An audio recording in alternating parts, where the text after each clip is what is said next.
Alright, there we go. Hello, hello, welcome back to kottefolket. Let's continue with this mini boss that we're implementing here. So, yeah, so we've got some kind of basic idea of this boss here. Now,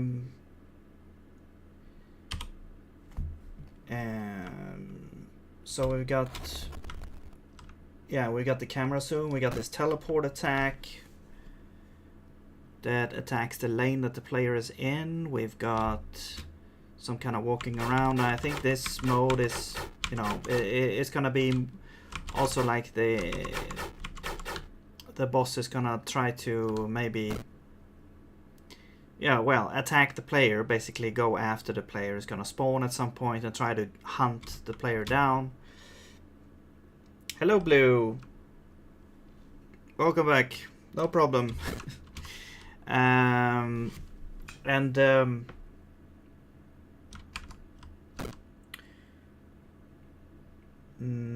What else did I think about? Oh yeah, the vanish ability. I haven't really thought about that. Actually, I should probably think about what that means, because it even seems like the attack is actually not hitting, and I think that's because it's ignoring maybe the hitbox. Well, now it hit because I didn't time it right, but yeah, the vanish should probably not work on, like, it should probably not be like a universal dodge thing that blocks all attacks. I'm not sure why. Maybe it's because when you take damage, maybe you don't take damage when you're in like mist form. I don't know, maybe it's like some attacks will take damage. Right now there's not really any type of, like, we don't have like different types of damage, so I think that's, we need to maybe add damage type or something like that, so that's like unavoidable damage. What else? Yeah, actually let's actually write that down. Teleport teleport attack damage should go through mist form somehow. I think that I want to maybe do this one. This seems like a fun thing to do here. Trap attack. So the idea is that you get into sort of like a mini game with the boss. So the boss is kind of trapping you in one of the larger platforms, and maybe sometimes the boss kind of forces you to do it or something like that. Maybe the boss is like taunting you, or so that you, when you get close, it traps you and you have to do this little mini game.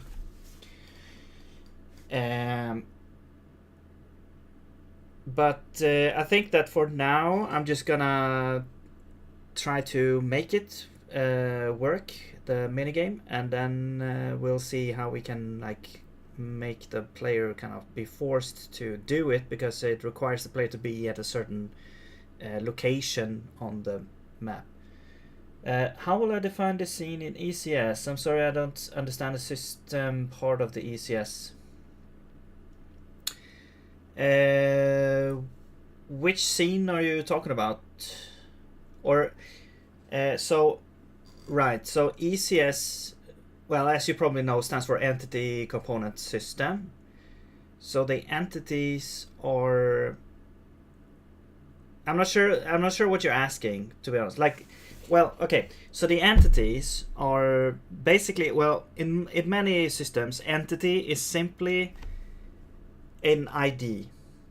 that is then connected to a bunch of components. So, and the components are making up the data. So it's kind of like the entity is kind of like what you could say, like a dynamic data structure, almost, you could say. So it's like a, yeah, you can add components to it, you can remove components to the entity, and that adds different behaviors maybe depending on what the systems do. So the system then is like the logic, the behavior. So the components are only like data.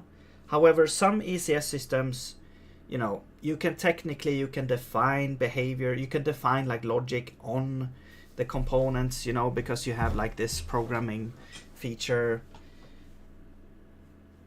And the systems, but the systems are basically things that logic that applies to a group of entities depending on what components they have. So for example, the physics system will take all the things that are in this, all things that has like a physics component, you know, if you have that, and update the physics. The health system, if you have that, will take everything that has a health component and like deal with that and so on. I'm asking, how will you code this class of enemies, basically? Well, okay, so yeah, so first, so this mini boss, I mean, it's an entity. So here's where I create the entity. This thing is called whenever the current level has this entity in it, or this entity type in it. So here's the function that gets called to create the actual entity in the current like level. So we create an entity using this ECS system. I'm not sure if are you trying to make this yourself. This particular ECS system, you have this registry, which is like just has everything in it. It has like all the entities, all the components, everything except the system. It really, the system part is essentially just you using the registry however you want. You don't like register any like systems in this thing. You just have logic that you call. So really, the systems part is not really part of this ECS system, but it is. But you know, you basically make the systems yourself and have them use this registry. So this is how you create an entity in this particular library. So now we have our entity, and essentially now it's like it doesn't have anything. It's just a placeholder for things that you want to add to it. Then I have this state machine context. Now this is what I use for all like AI stuff, and even things, I think some player things as well. Like anytime I want to have some kind of state machine, which is very generic, I can add that to here. So what this is doing, well, this is not really doing anything. It's just creating this struct here. But then I have this init monster. Now this actually adds a bunch of stuff to the registry. So we're using the registry here. Where do we actually do it? Well, we have this convenience function, I guess. But here you can also see some of the things, like, let's say we want to have damage on touch. So that if the player touches the enemy, you get hurt. Then we like add to the registry. This is a convenience function here, but it adds to that entity. It adds this component. Now in this system, you can basically add, like, anything can be a component basically. It's based on the zig type. So if the zig type is then used to create like a component storage for that specific type. So this type is damage on touch, this struct here. But you can essentially have any zig type here. But yeah, but usually you have a struct like this, and this is just data now. But you know, you could have, and this is how this looks. So this is just the data here. Now you could have logic in here. There's nothing like preventing from having that. It's just some ECS like systems or like, you know, how people think about it is that the components are only data and it's like very strict and all that. But I don't really subscribe to that. It depends, you know. I think use the right tool for the right job. And then we have this system here. Now this system is basically, it has an update function. This update function is called every frame. And we only have, it's like you only have one of these systems, and you just call update and you give the registry, and now it can do whatever it wants. We also have the player, although this can actually technically be fetched by a util library, but whatever.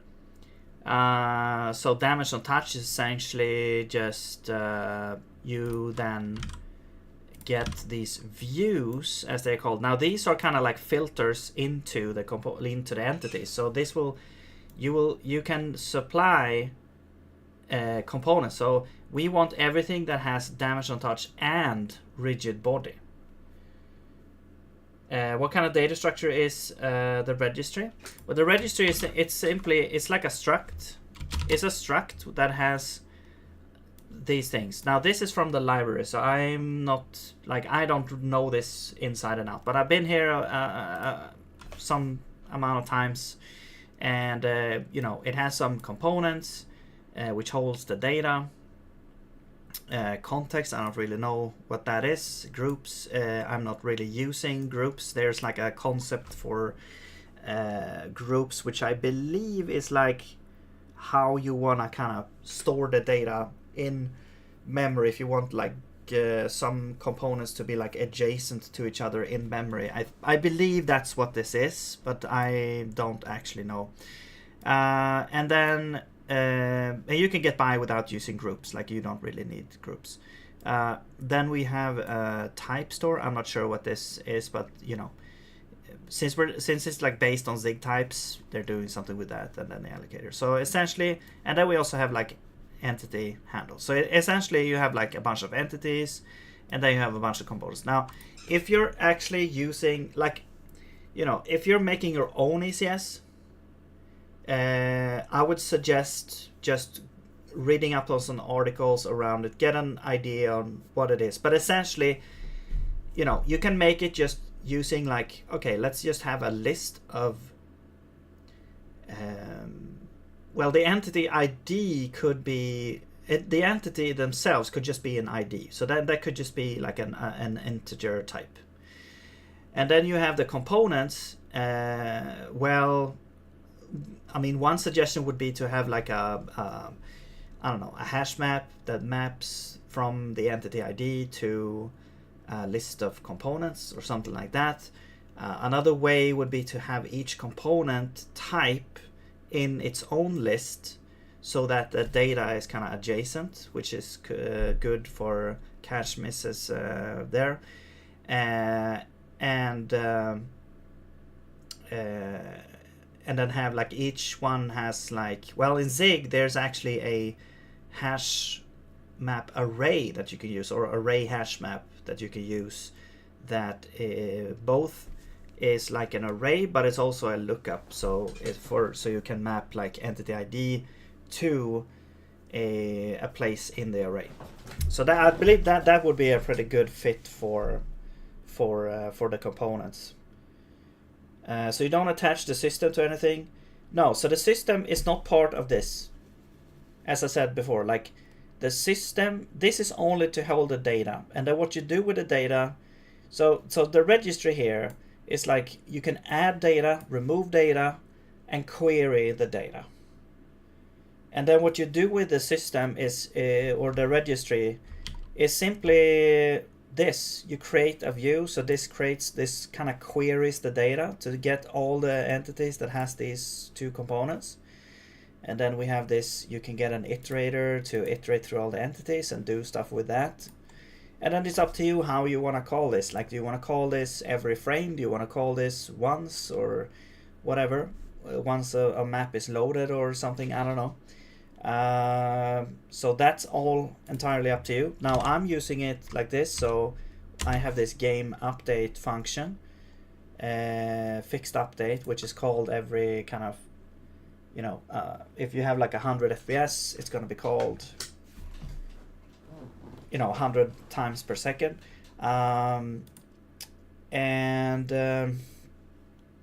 Let's see. And this does all the things, basically. So I call all these system updates here. Yeah.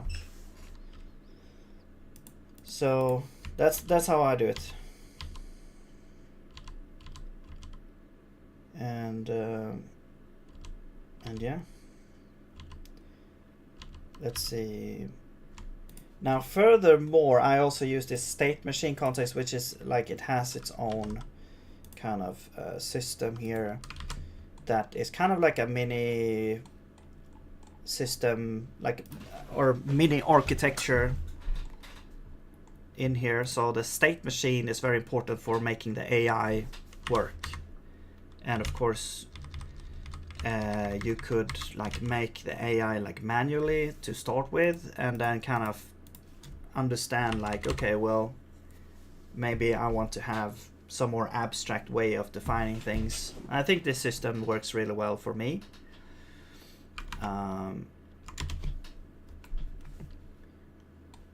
Yeah. All right.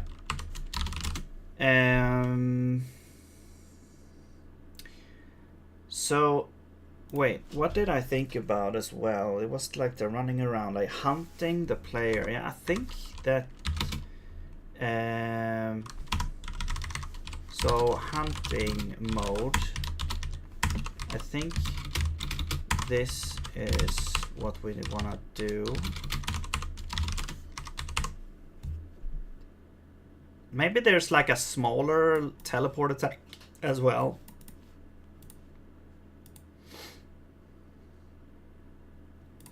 Like a quick teleport attack. I'll just put that there as an idea. Let's see. Trap attack. So, yeah. So let's think about this. So,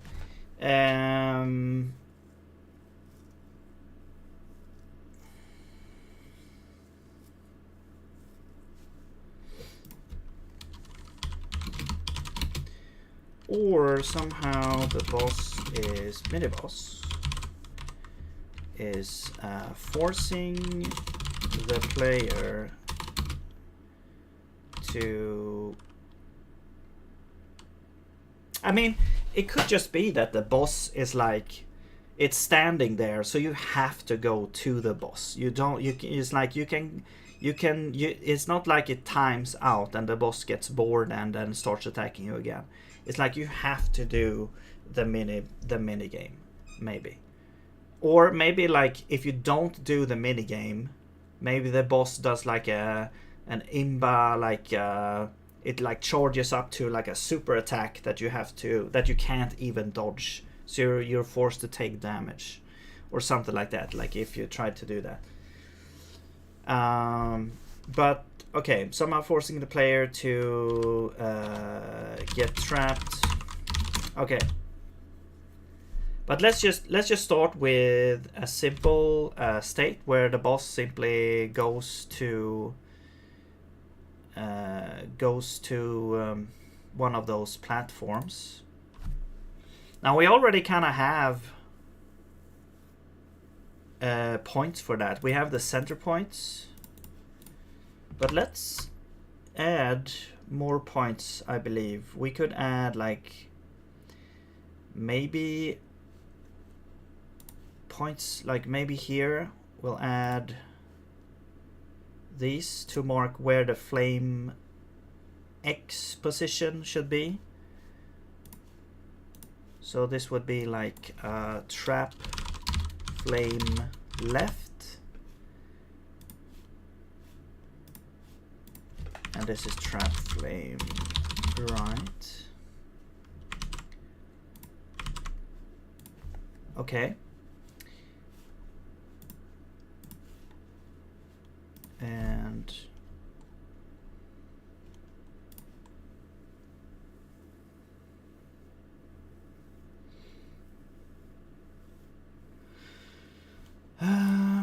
okay, so let's see. So when we walk around,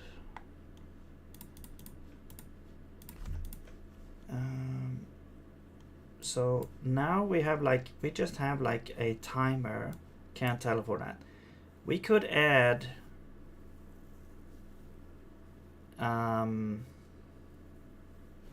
like we could add like a sequence. So we'll have like a sequence which could be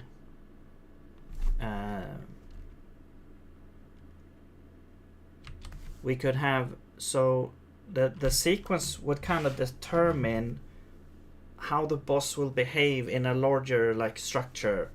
So we could have like the sequence would be like hunting, could be like when the boss is just trying to attack the player like normally by running and attacking and doing all that.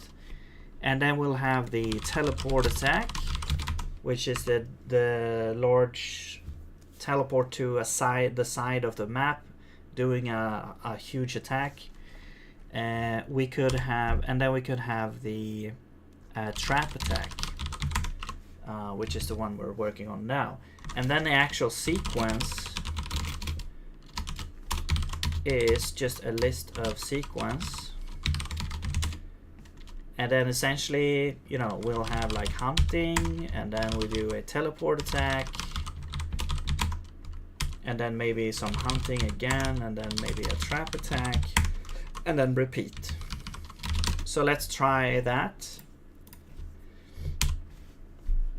And let's see what this would be called. So I guess sequence. So I guess we could have like a mode. Let's call this mode instead. And then this would be like the mode sequence. Okay, so the mode will start the first mode sequence there. Oh yeah, this should be dots. There we go. Have you seen Avatar: The Last Airbender? I have not actually. I think I started. I mean, I haven't watched it. I started on. I saw like the first episode like a long time ago. Like a very long time ago. Probably when it came out, to be honest. So I don't. Actually, when did it come out? I don't remember. Like, it was back in the day when we probably like downloaded it or something like that.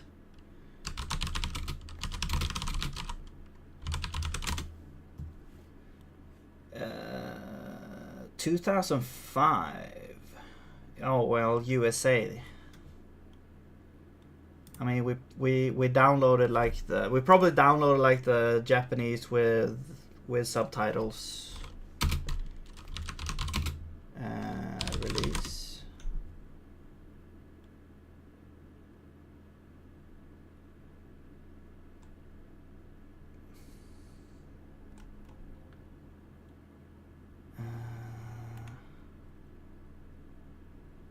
I don't know, man. I don't know.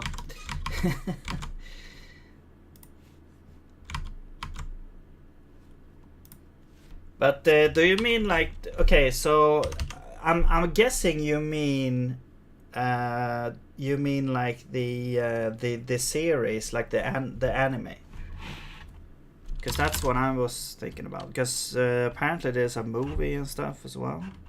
There's like a live action movie and stuff. It's super weird. Back when TV used to be fat. Yes, absolutely. I don't actually remember when. I mean, I remember when we went to LAN parties with our fat monitors, and it was really a hassle to set up your computer. And you had to walk like alone. Like the classic like dream hack back in 2000 something.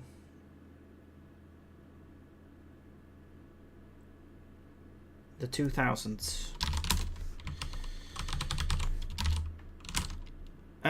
Okay, so we have our little sequence here.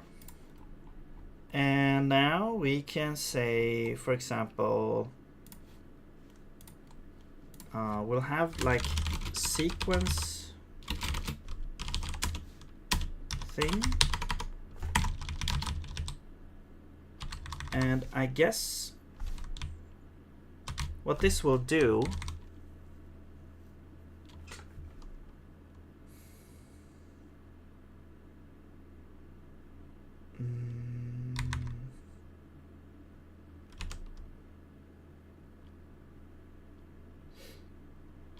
I mean, essentially, I think this will just be like a function that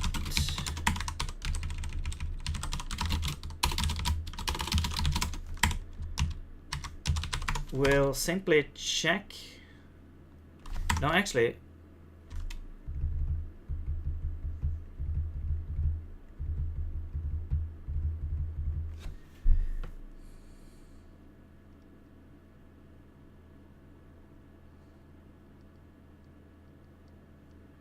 it's kind of a conundrum, because if I have a post function on this and that will increase the sequence, then you can't really query the current sequence, because that's going to be like the next sequence, and that's a bit annoying.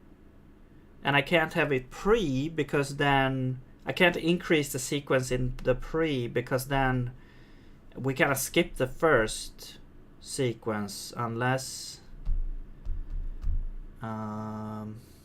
well, I guess we can have one function. We can have one function that kind of sets the current sets state from sequence, from current sequence.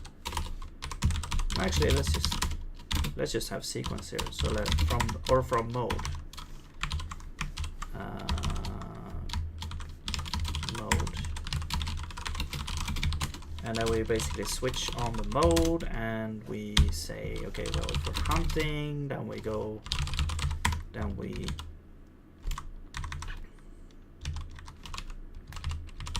actually, let's just get the actual state, maybe. No, we can't do that. We have to do set state. There we go. And then I'll call this hunting here instead. And then you actually go, wait, where's the thing? On spawn. You will go to sequence.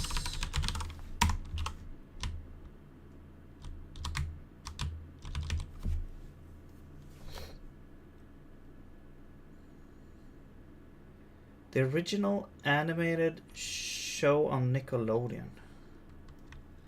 Well, I didn't have Nickelodeon, so, but I'm guessing it's gonna be the same as the Japanese like anime, except it's just dubbed.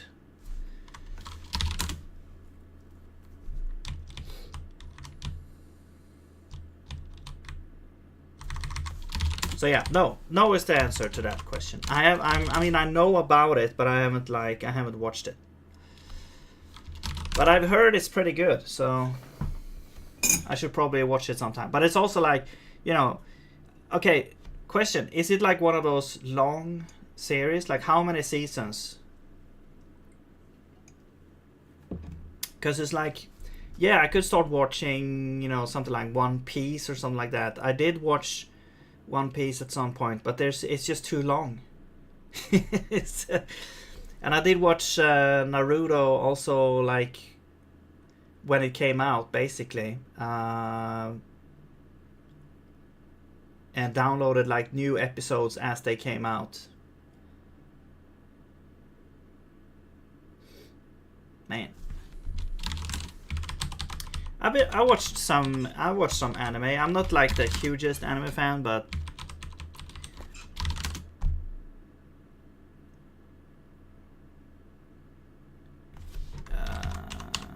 okay, so let's see. Sequence.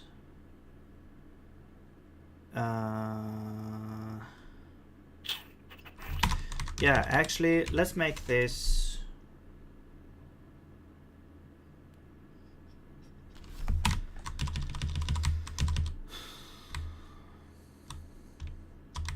No.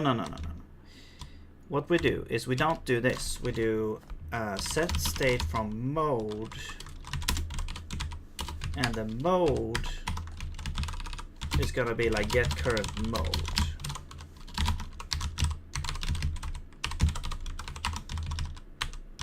And get current mode is simply return get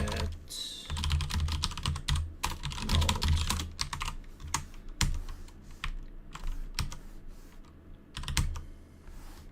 All right. So we just set the state to what it should be based on the current mode. And then the sequence will actually be a struct, a more advanced thing now. So it has the pre, and it has update. Actually, I mean, we don't really need the update, to be honest. The pre, although I'm not sure if we can actually set the state from pre, but essentially, we just do this, and then it's gonna update the state to the next thing. It's just that, I mean, really, this shouldn't really be. This should just be a function, to be honest. This should just be advanced sequence. Advanced sequence, which just does like, okay, so the state. And then the mode is equal to dot next. Actually, we could just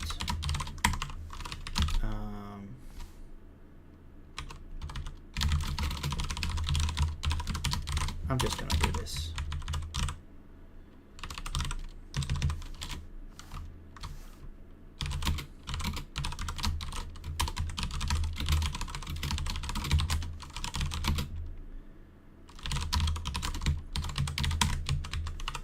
Oh shit, actually we probably need like an integer actually. We need like the current mode. Actually, yeah. This should not be like, this should be this should be like this. And then we have like get current mode.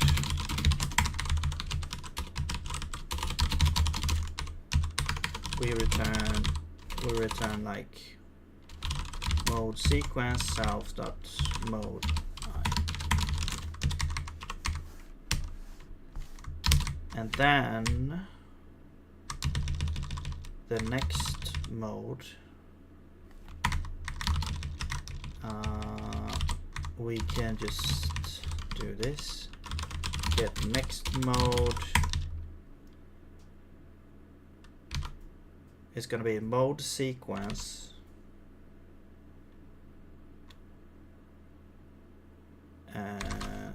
So self mode I equals mode self mode I plus 1 mode sequence length, and that's it.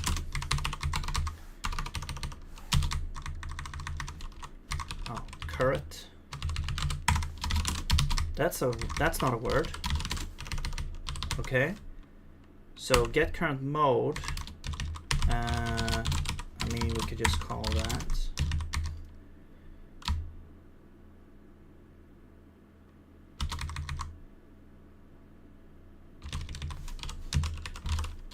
get next mode.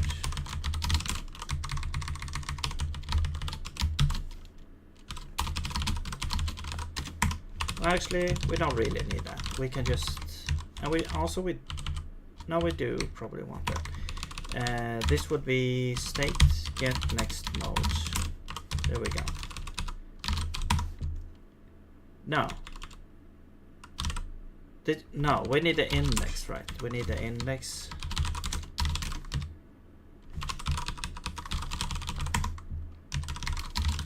There we go.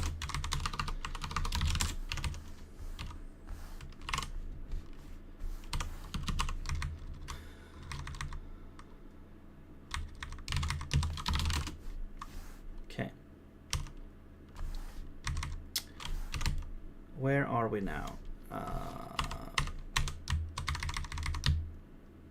So here, instead of doing this, we will do advanced sequence instead. And now we're up here. So teleport attack.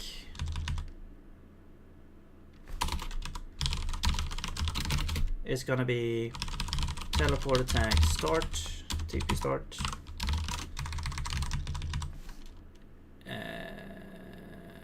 And the trap attack we don't actually have, so I'm just gonna say undefined for now. Okay, well, we have the basic structure here. Unable to resolve comp time value. What?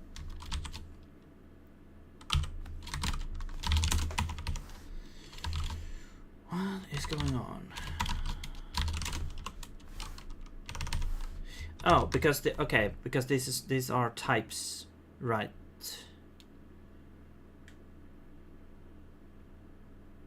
Okay, so I have to invert this. I have to say switch mode, do this, and then do like set state. Whoops, like this.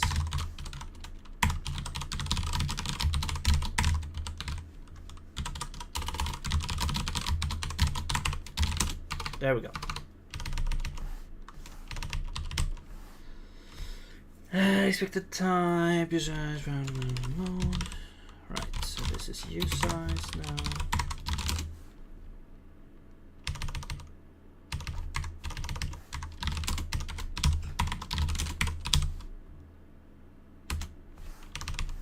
Invalid state type.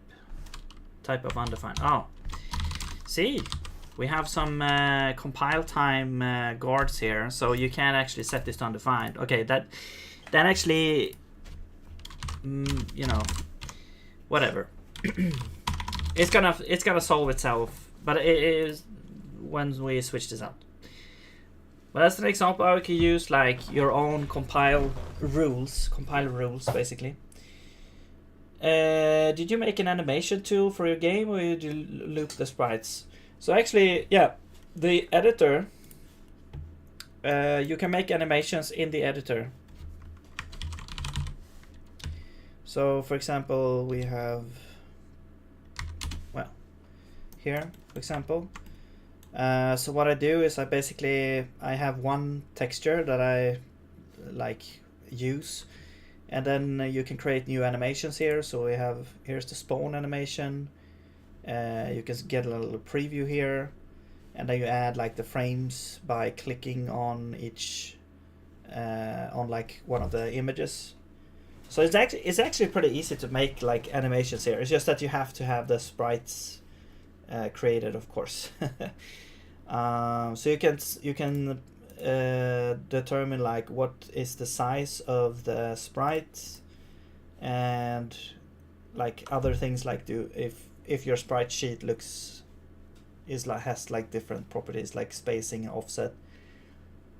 You can decide the frame duration. Each frame also you can like change origin. You can change the speed of each frame, so you can have different speeds depending on which frame. Yeah, that's basically it. And it's like if I need more features, I can just add it here. So here's a little walk animation. attack. Right, so you can delete the animation, you can create new animation, and if you're currently like working on the actual texture, you can like edit the texture with GIMP or whatever, Photoshop, reload the texture, it will like update here. So yeah, so it's very basic, but it's like, yeah, it's all that I require right now, and if I need more I can just add it, which is the good thing about making your own editor. The bad thing is it takes a lot of time, and well, it's time consuming, and sometimes you get like weird bugs and stuff. But yeah, it works pretty well for what it is right now. So man, these bots, man. 1 second. I just need to ban. There we go. Bam, wham, thank you, ma'am. All right, cool. So,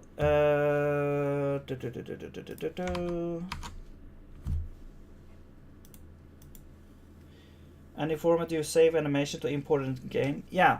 So the way it's saved is you get these. You get like the animation JSON files. So if I do like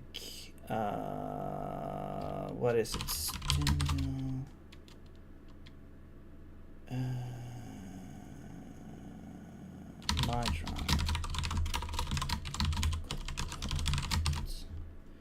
So here we have a bunch. So here's like all the things. It's also like synced with Google Drive, so I actually save it. I actually have it like in the cloud as well. And let's see.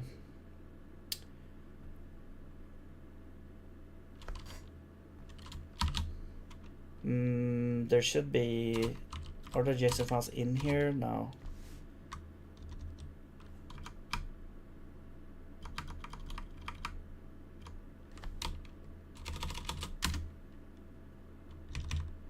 Oh, here we go.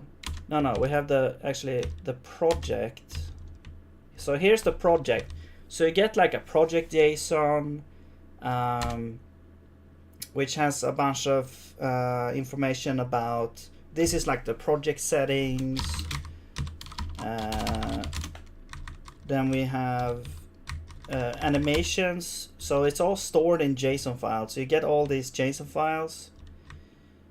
And then if you go in here, you get like all the JSON data about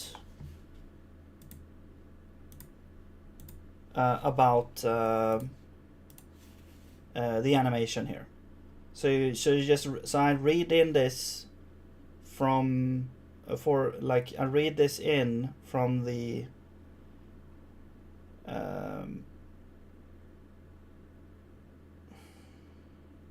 what am I trying to say?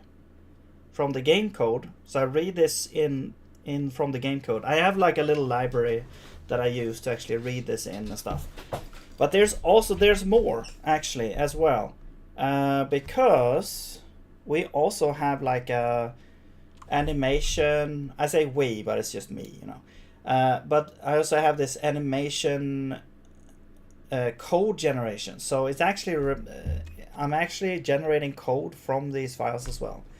So essentially, we get like auto completions for these animation names, so we don't have to kind of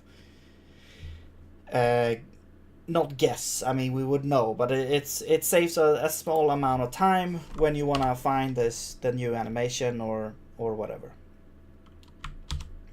And that is it this one? Generate animation.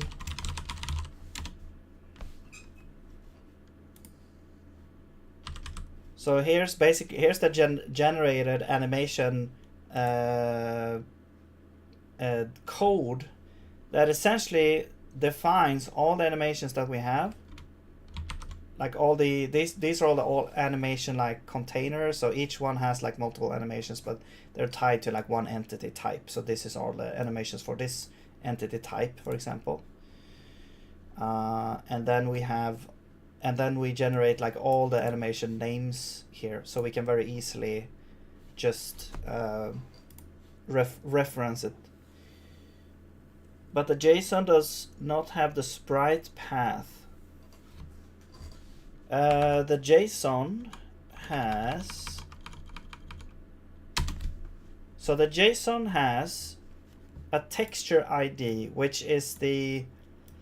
So also like, okay, so all documents, including textures, are like imported into the project, and they are given an ID. So every document or asset, whatever you want to call it, has an ID.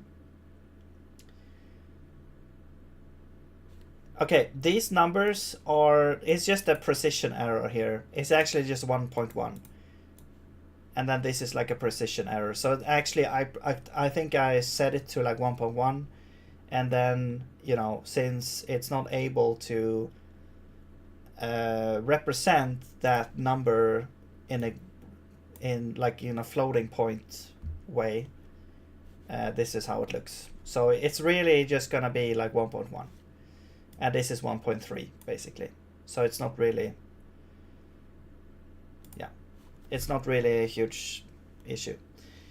But yeah, the texture ID is like, okay, let me go here. So each document, all these files, JSON files, everything has an ID. All the entities, everything has an ID. Here's the entity types. Even this, the fonts, this is just a JSON file describing the font basically. Everything here. The textures, these are JSON files that describe where to find. So this would be like the path. This has the actual path to the file. And then I have some magic library that like translates this from Windows to Linux and stuff like that. But this has the ID that you're interested in. So this has the ID. So that's what it maps to. And then there's also the cache, which basically, okay, I think these are all thumbnails. And then you have the index. So this is the index. It maps all the IDs to the JSON file that it like refers to. So if you have an ID, you can go in here, look up the ID. You get the actual document name that you need, which is good because we read this in and then store it in like a hash map from string to string, and the lookup becomes quicker. It's not that it's like super important because it happens like during load. But anyway. So there you go. So but it's also a good way because of doing things, because if you wanna like read in the project, you only have to look at the index file to see all the files. You don't need to like scan the file system. You just need to get this one file, and then you get all documents, and you get their IDs as well. So you can look up any document that you want, and you can also based on the name of the file, it's also like denotes the type of the file. So this is the name of the animation. So this file here, clear.animations.json, clear is the actual name of the animation, and then this is the type of the document, and then .json, because it's a JSON file.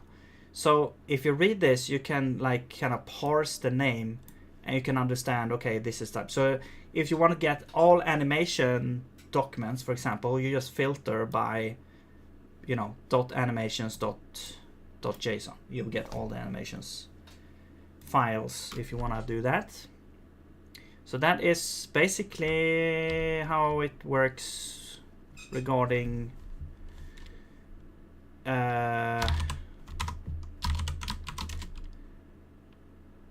regarding that. So yeah.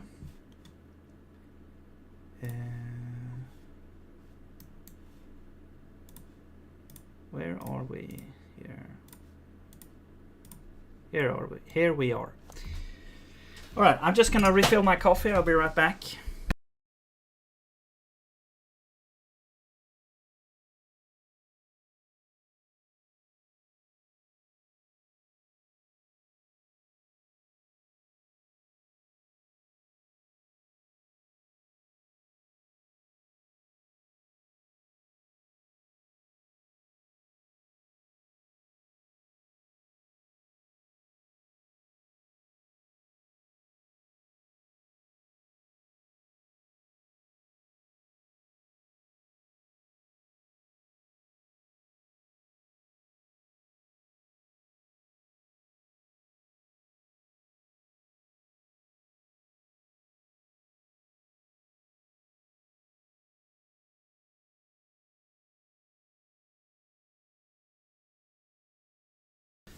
All right. Is parsing JSON faster or CSV in this case? I mean, the thing is like the way that it's done right now, it doesn't actually that seems like a micro optimization to me, because essentially you just read in the JSON like one time. Well, at least the index file, and then when you load the you load like the scene that you wanna play, then you go and grab all the data needed for that scene, basically. If I remember correctly, I'm not actually sure exactly now, but I think that the scene has. Hang on, let me actually look at how a scene looks here. So we have a scene, we have, for example, the village scene. And here we have a bunch of entities. We have, what is at the end of that? That's the whole thing. So we have a bunch of entities. Huh. Yeah, we have a bunch of entities, but the entities themselves have a entity type, and then the entity type then, I believe, maybe is tied to an animation, maybe, or maybe not actually. The animations, I think the animations are just mapped through the code, but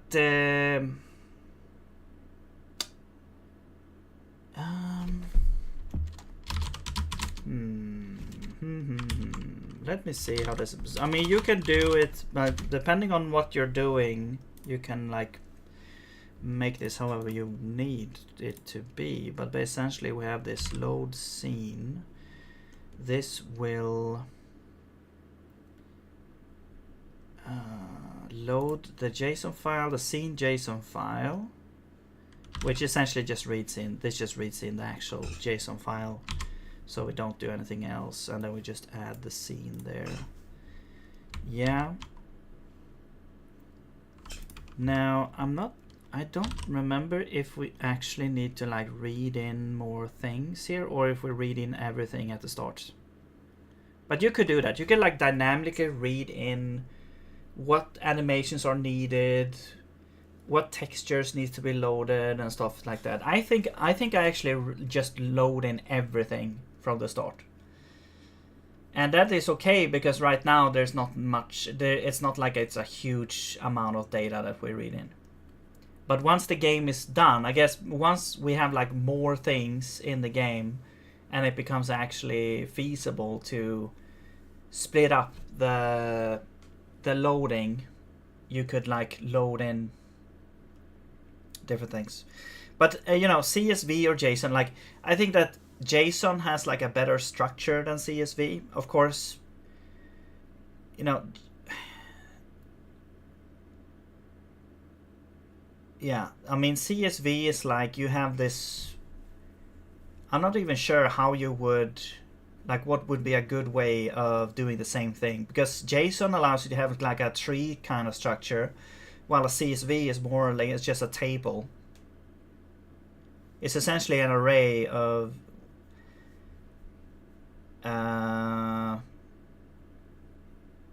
yeah, data.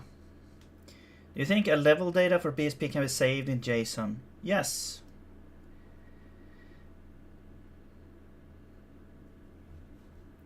Where did you learn the game design stuff? So, I mean, I've been trying to make games on and off for like a very long time, like essentially since I started to learn programming 30 years ago. But I haven't really got. I've been. I don't know why, but I have this anti go and look up good patterns thing. Uh, it's like a puzzle, and I want to solve it myself, you know. But I realized that's not very productive. So in later years, I actually started to look at, okay, what are different like architecture you can use for games, and that's when I come across like things like ESCS and things like that. And it's essentially, I mean, it's just like at some point, you just start making a game, and you will kind of learn that what works and what doesn't work. And of course, then you can go and read up, and then you have like a deeper understanding of why ECS might be good for this type of game, or or the thing that you're trying to make, or how can you use ECS as a tool to improve the architecture of your of whatever you want to build. Or you just don't use ECS at all. I mean, there's plenty of other architectures that work as well. I think it's just a matter of finding something that works for you. And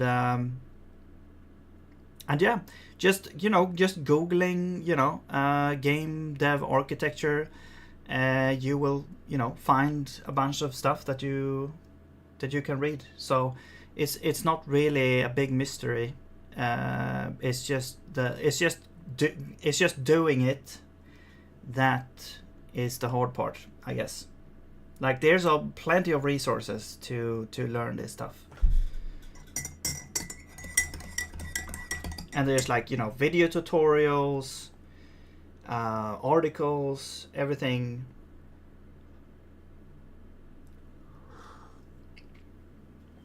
That you can think of. Like, imagine what it was for me 30 years ago when I tried to get into game development. Although I was not very professional about it or serious about it. Well, I was serious, but I wasn't like, I didn't really know how to do anything.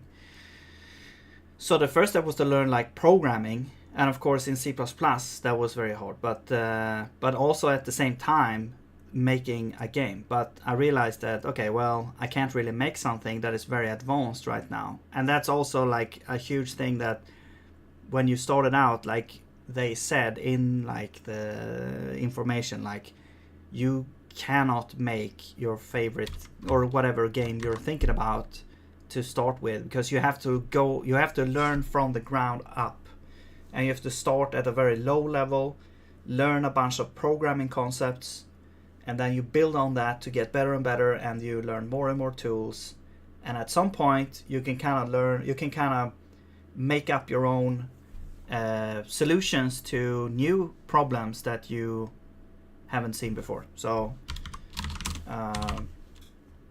and that's how I'm approaching this at some point as well. Like, I try to look at some architecture, and then I'm just, okay, let's go with this.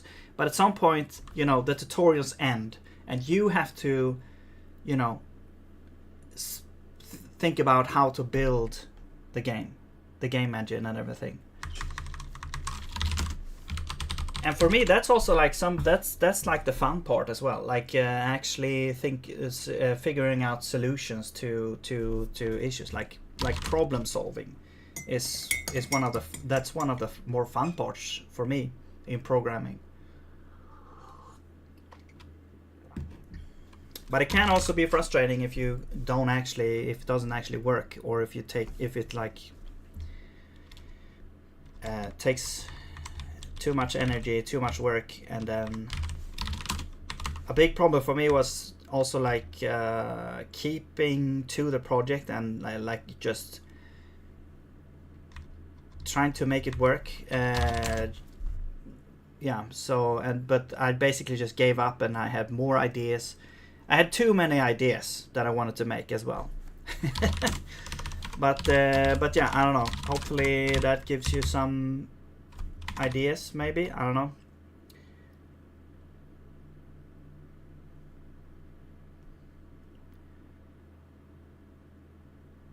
I think really it's just starting to do something.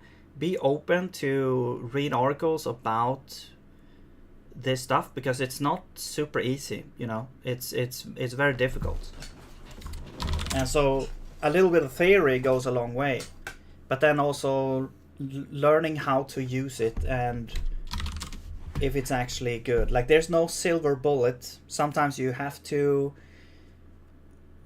put in a little bit of elbow grease to make something work. Sometimes you have to give in to, you know, you can't have a perfect architecture. There's no perfect architecture, you know. Yeah. Anyway, I'm not an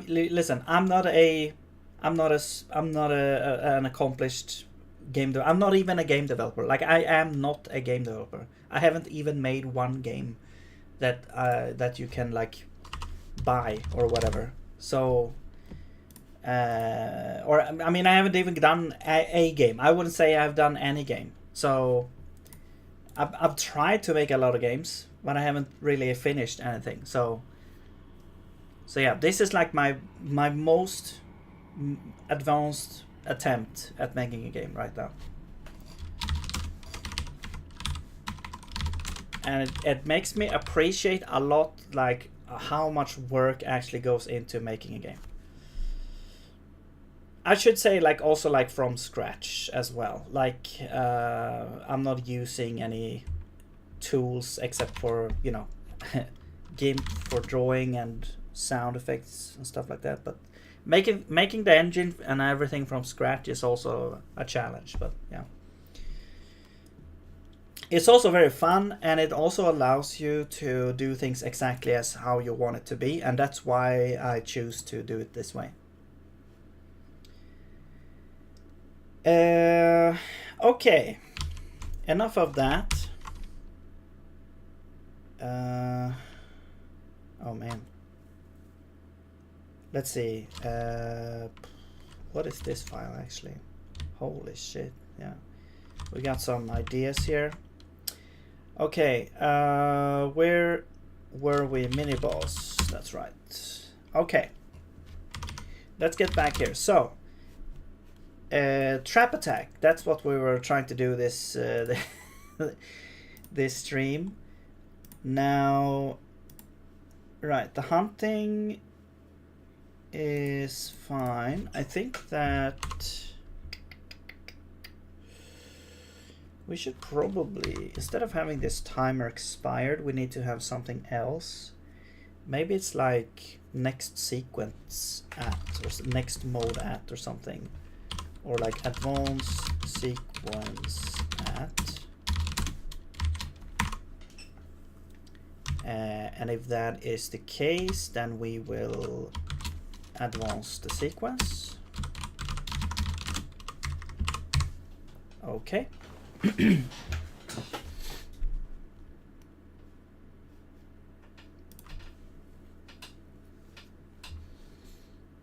I think also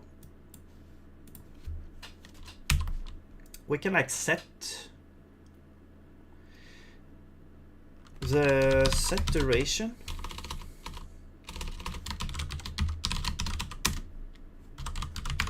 to be mode duration, get mode duration.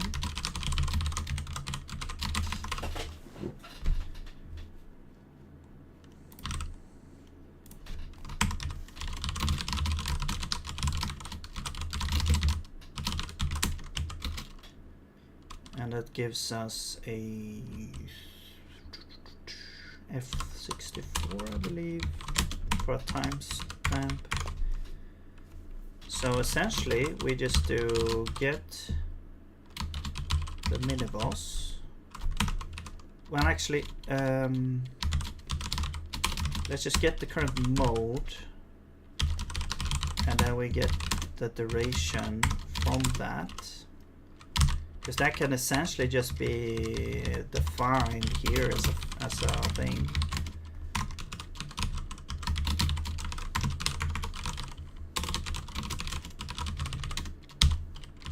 And here we can define these things. So this would be like hunting duration, teleport attack.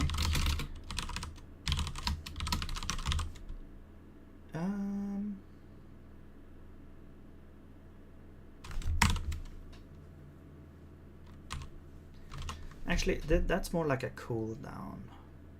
Like the teleport attack, that's a little bit different though. Man, okay, maybe that's not really how I want to do it then.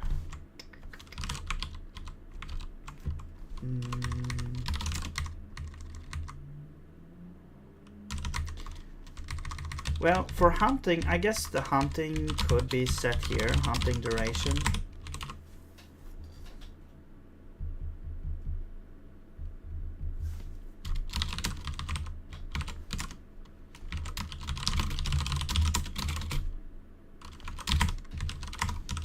I don't know, let's just set like 10 seconds or something.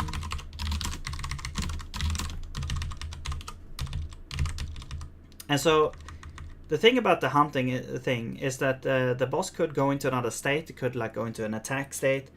Then this duration wouldn't actually, if we don't have this code running here, we have another state that is like melee attack or something like that. That wouldn't check to advance the sequence if the thing is expired. That wouldn't actually do that. Actually, you know what? We can just set advanced sequence here. I just realized.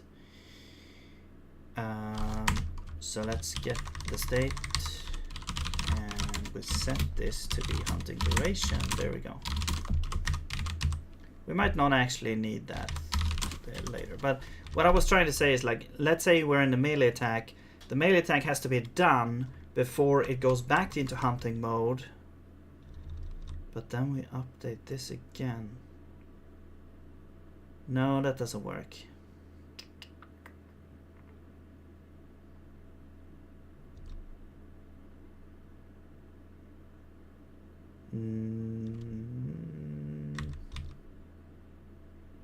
That actually doesn't work.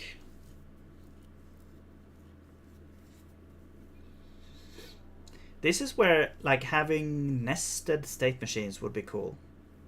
But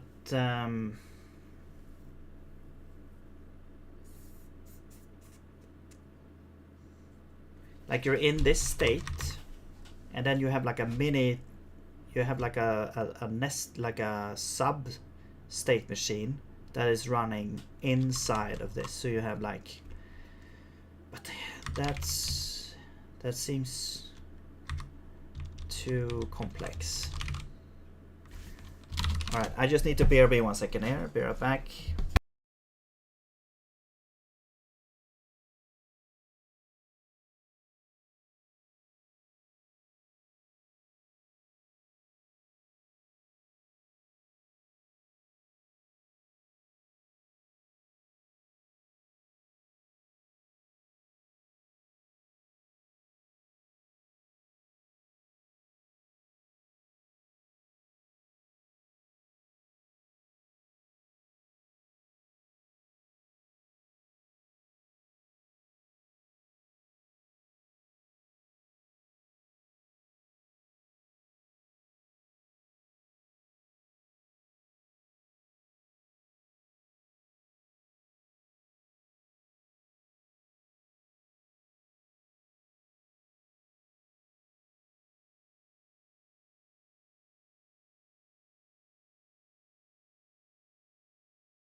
Yo, Penguin! What's up, what's up? Alright.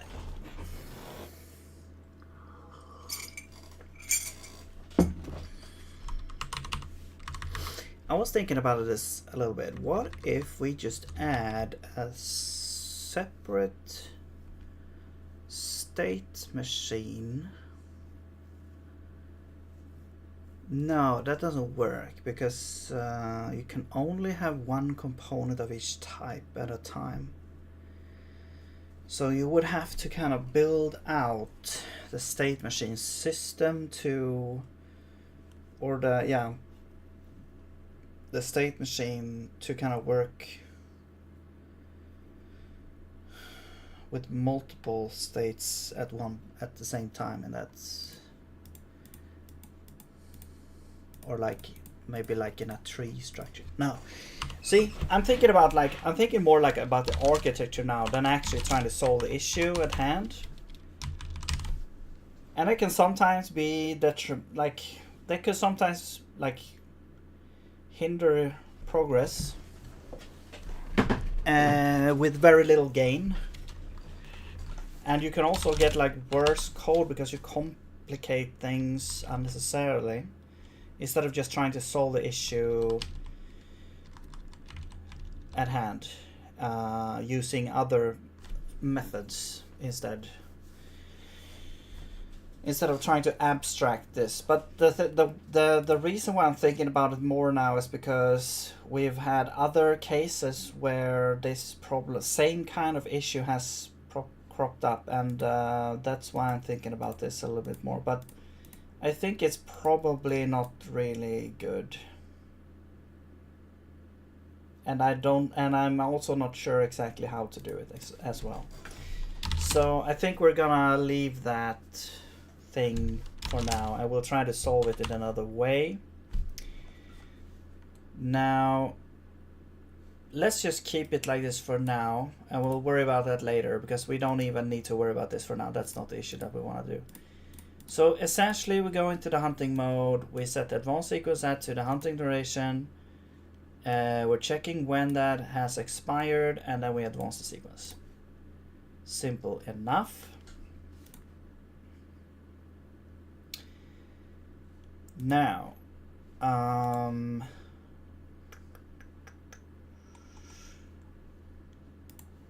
there you go. And then let's see, the teleport, and when it's done we also want to advance the sequence. Yeah, that's what we did. Okay. Alright, so now we need the trap attack. And for now I'm just gonna say that the trap attack is like an empty update function. Oops. But at least we have something that we can go to. Oops. I'll do this. I will add a pre-function where we add a rectangle with the color blue, and then we'll have a post where we remove that, and we also set the duration to like, I don't know, 3 seconds. And then over here we're gonna check if the state has ended, we advance the sequence. Alright, so there we go. So now we have this trap attack, which essentially is just a placeholder right now. It's for 3 seconds. The guy's gonna turn blue. Right. We could actually teleport to one of the center points. So this would essentially be this. This is turned up more enough times. I'm just gonna say get random point. So this would be, I would need a context. get a point, and what we want to get is points. I'm gonna say it's an any type, or it could be a list of points.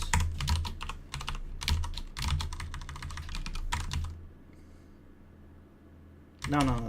It's a list of strings that we map to this. And instead of doing this, we will get the string out, and this is the key, and then the point would be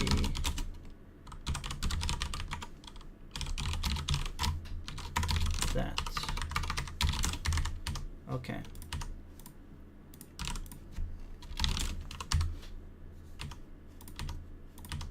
And now we can, instead of doing this, we can say point is get random point, and this is top center, center, or bottom center. There we go. So a little bit less. I have to do that to get the thing. And we're just gonna unwrap it, I guess.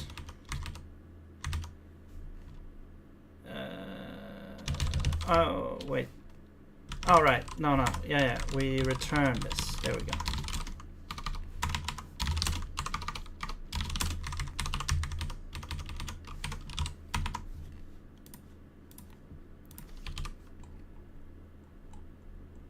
Okay. And then we do the same thing over here.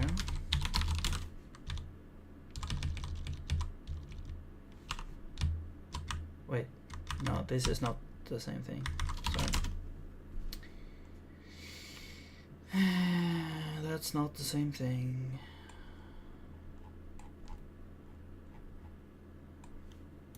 Okay, whatever. Let's just...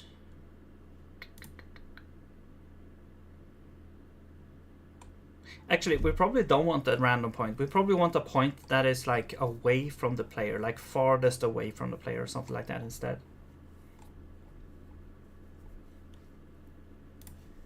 So essentially this would be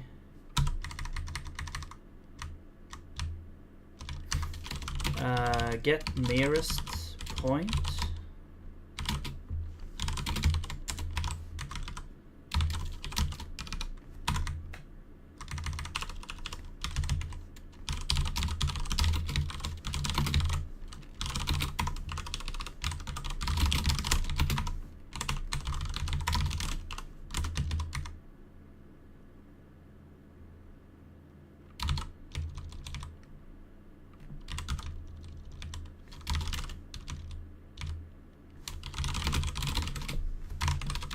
This is the key.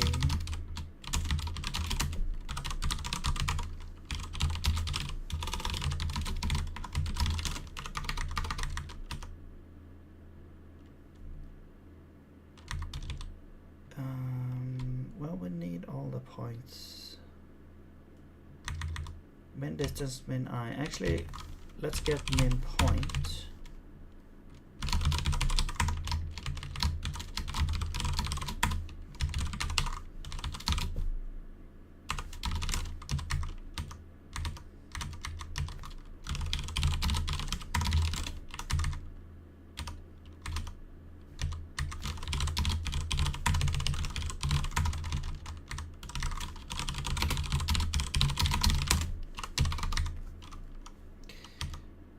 Now we can do like a. This is pretty cool because you can do a trick in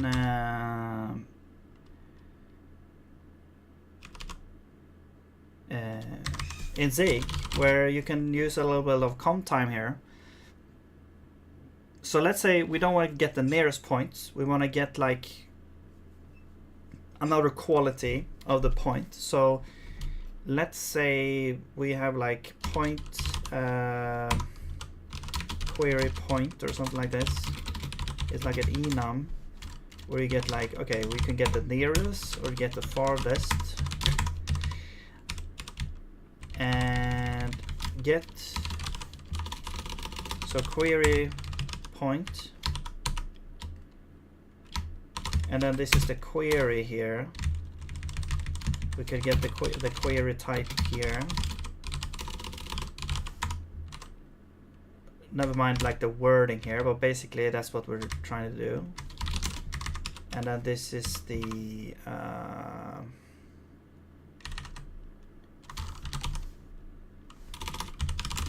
gonna call this best.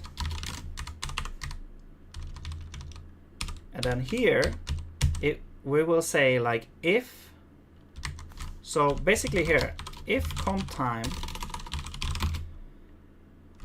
actually the query is comp time. This is supposed to be comp time. It doesn't have to be comp time, but I'm gonna say it's comp time right now. So it's kind of forcing that to be comp time.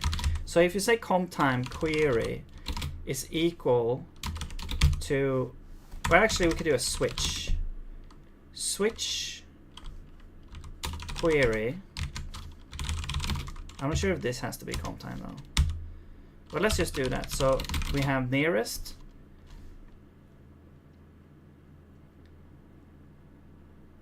Then we check distance. Actually, all this could be wrapped in the if. Actually, we could do this. Comp time if. There we go. Distance is less than best distance. No wait, it can't be all comp time. But this could be comp time. Maybe. We'll see. That's what we need. And then farthest, then it's the other way around. If that is the case, we will update the thing. So it's kind of depending, like comp time. So basically, this would be compiled based on this. We would choose which operation to use based on this query here. You can even define here, compare query point. And then left hand side is the vector, right hand side is the vector. No wait, that's not the vector, it's a distance, f32. And you return a bool, and then we switch on self. I'm not sure if you have to put comp time there or not. Nearest is gonna be left is less than right, farthest, left is more than right. So there's the compare. Now we can just say if query compare distance with best distance, then we update it. So a little bit of trick there to kind of get two kind of versions of this thing, and it won't like take any compile time, or I mean run time, to actually check which query you're doing. It's like based on the query you put in comp time, you would get the correct operation to use. Okay, we have some other issues here. Post, right, so this point is gonna be get or query point. And now this one would be like nearest. And here's the keys. And these could actually, we could just put in a constant here. So this would be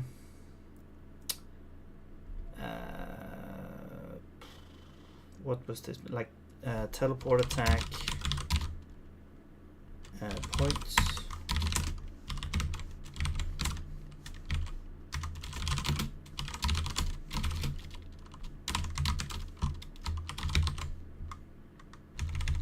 and it's a list of strings, top left 2, bottom left 2, bottom left. There we go. So there we go. We get the nearest point of these to the player. So I mean, yeah, we could technically, the start position could technically be, you know, put in here from something else as well. But there we go. Now we have a more abstract way of looking at this. We don't even need the index anymore.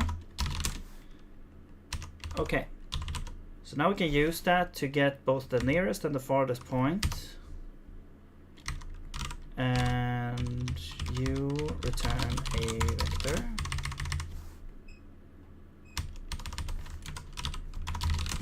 Okay. Now, where were we? We are at the trap attack. So actually, let's now say we get the point that we want to teleport to is going to be query point farthest now. And then the point keys are going to be the center points. So that's the center points. They are going to be top center, center, and bottom center. There we go. And we want to set the position to this point. All right. There we go.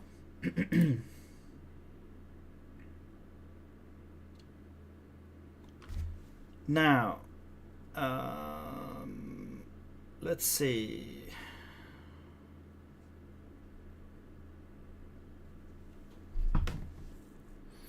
I just realized, like, one thing that we lose by having this sequence is kind of like, from here you don't see as much where, when, or which next state we're gonna do, but I guess maybe that is not a super important.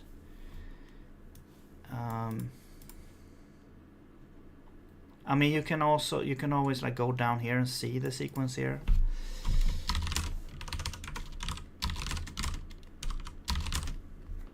Also, because when you're in hunting, you could either go to teleport or trap depending on where in the sequence you are, so maybe that's good anyway. Okay, so let's see, what do we need to do?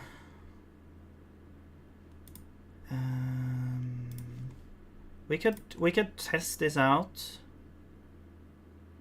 to see what we're missing right now. Let me build here.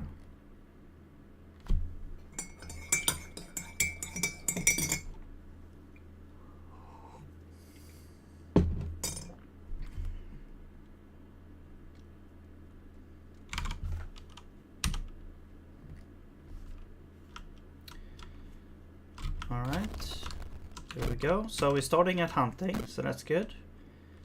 And then it's gonna go into teleport attack after, what was it, like 10 seconds?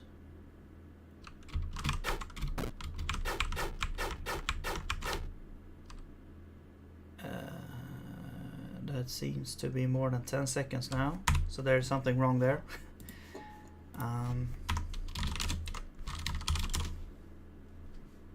Hunting. Oh, wait, but that should happen immediately then. No, this is actually, I need to do create timer, but I don't think that's the issue though.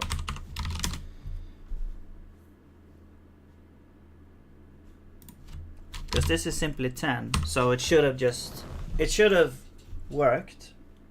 Maybe something's wrong with the advanced sequence.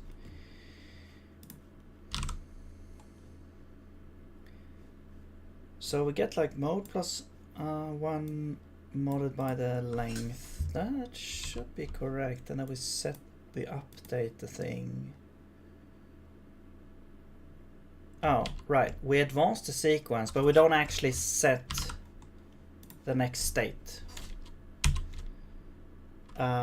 So we set the state.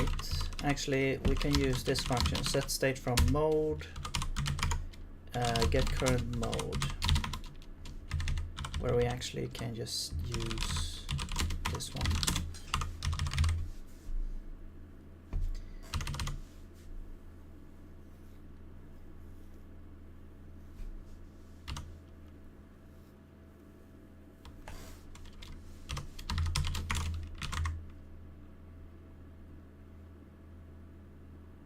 Okay.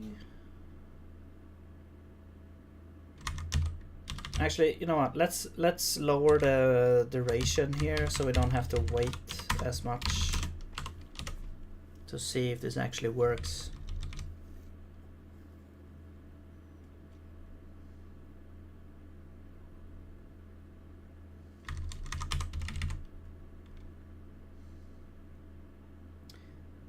Probably also want to lower this a little bit.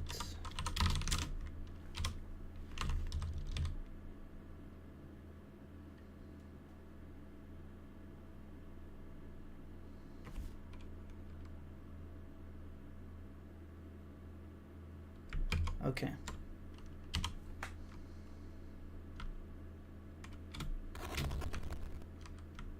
Okay, 3 seconds, going to teleport attack. Boom. Go back to hunting. 3 seconds, now it's gonna... Okay. And that's the trap mode. And then back to hunting, and then doing that. Although it looked kind of weird when it went back to hunting there. Also, the trap mode seems to not really work that well. It's like going through the floor. Should be like spawning up here, or like teleporting up here, but then I'm not sure what's going on there.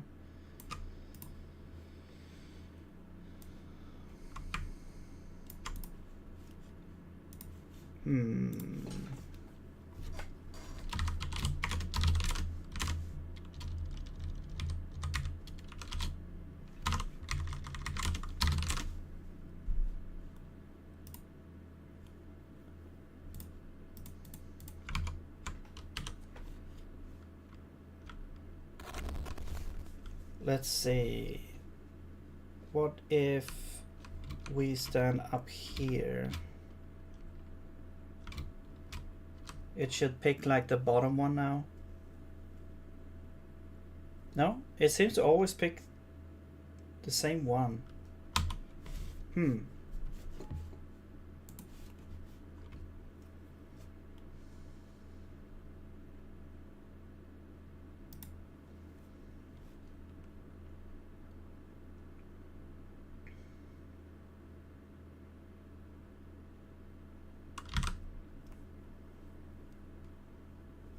Okay, I'm gonna check. The points should be correct. The names of the points. We have top, center, center, and bottom center. That should be correct. Yes.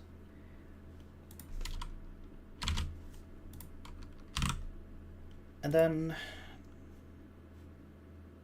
the distance is calculated.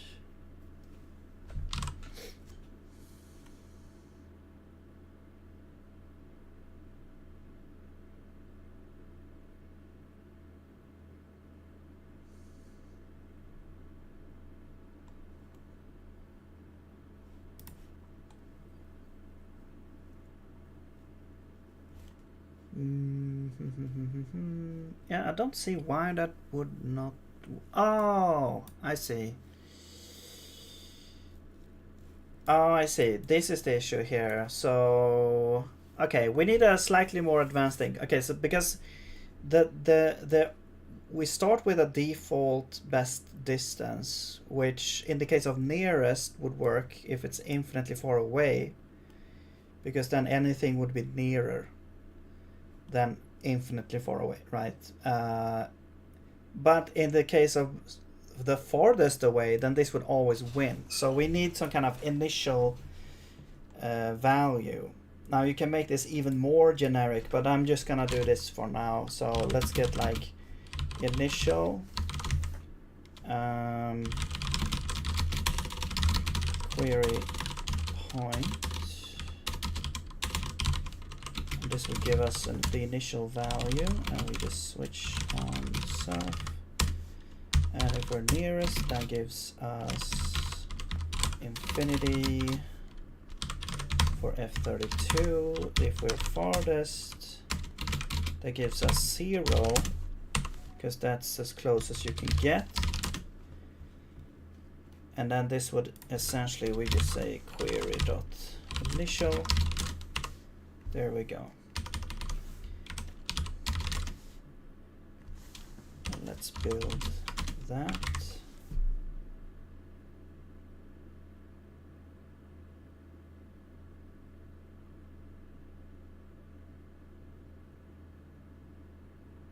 Okay. Try this again.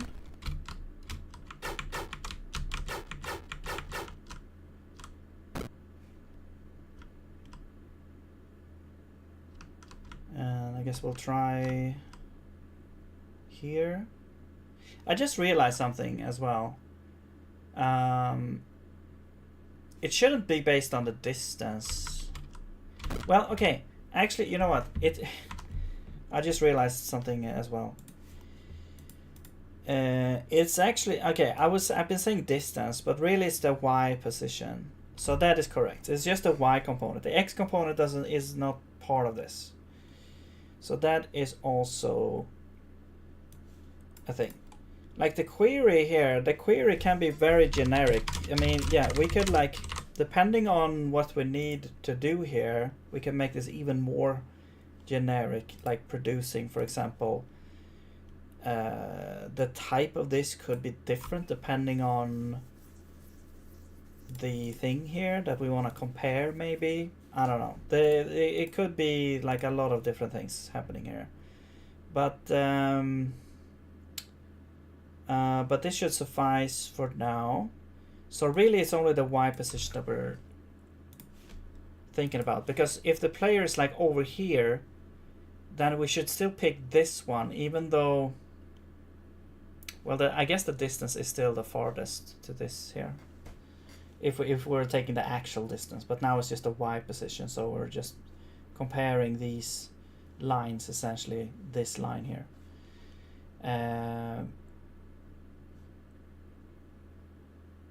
Okay.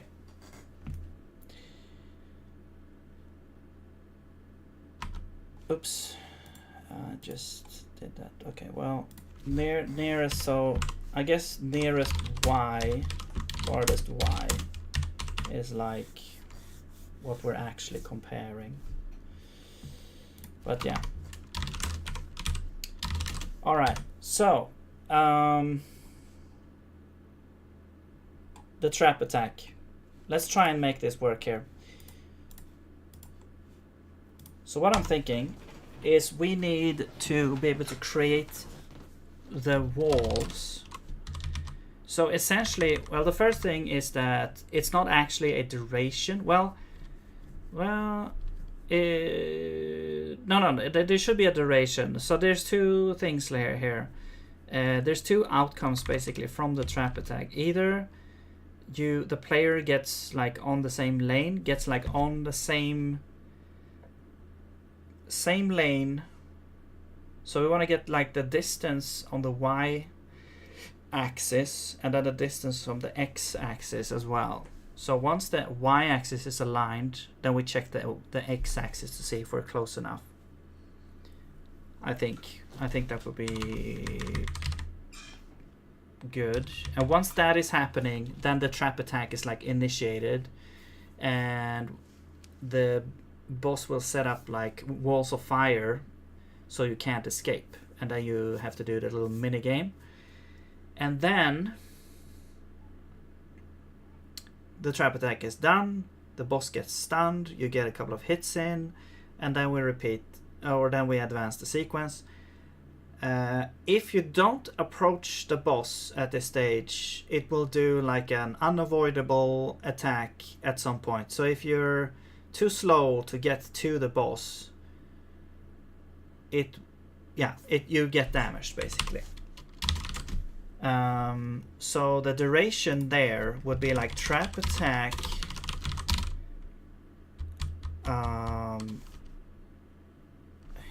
omni. What is this called? Omni. Not duration. Not cooldown. What would this be called? Like the time is up basically. Or the amount of time before the omni attack is initiated. Man.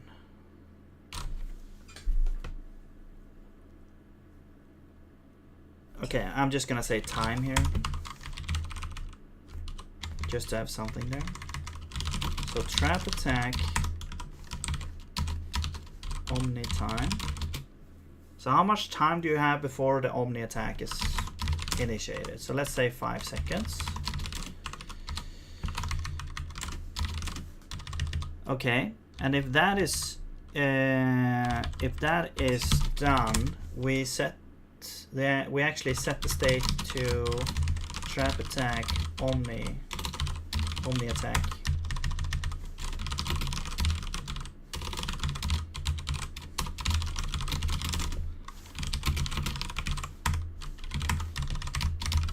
And it's probably gonna have like a fancy animation or something, I don't know, like flames everywhere, but for now I'm just gonna create an attack.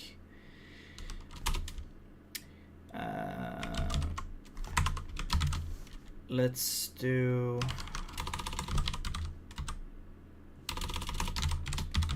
create attack.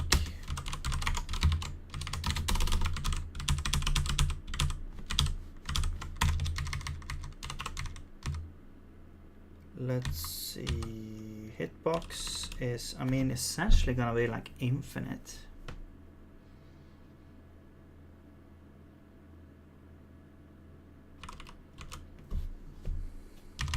Let's do follow source, and then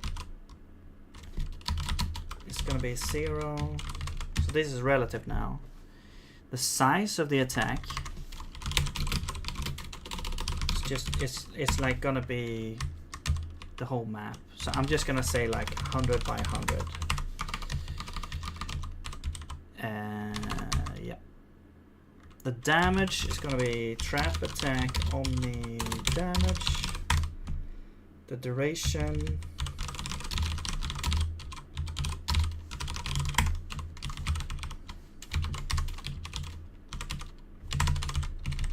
actually attack duration, let's do like 1 second.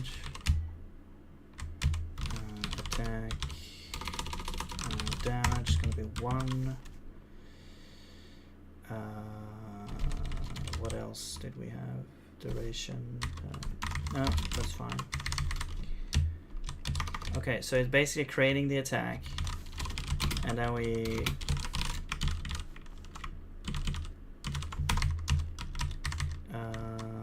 essentially we just say if state has ended, we advance the sequence.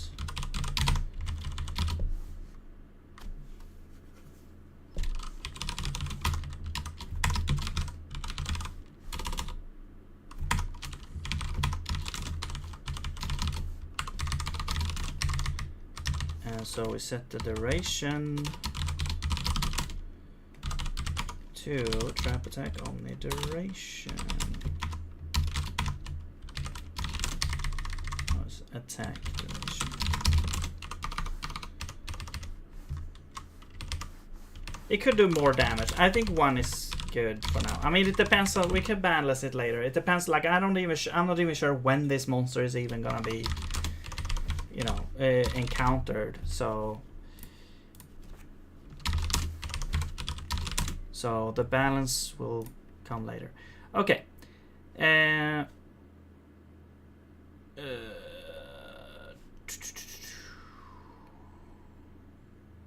Alright, so that's the attack, and then when it's ended, the thing is gone. Also, I want to add no gravity. And we'll add a post as well.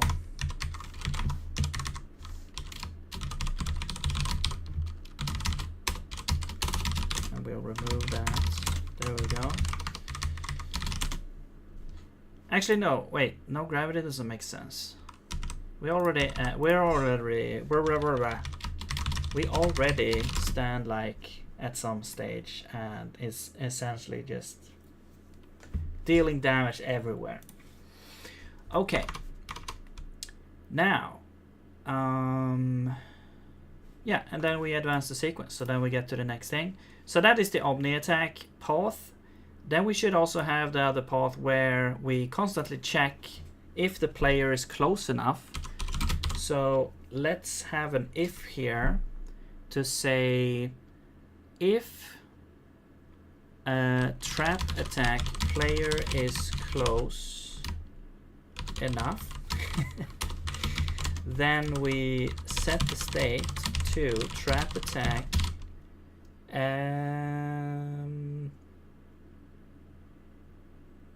begin, I guess.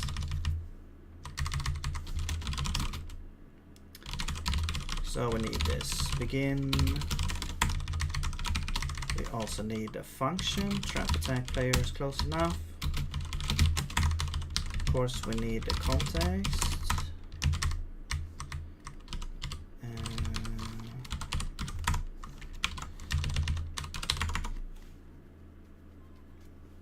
And let's get the player body.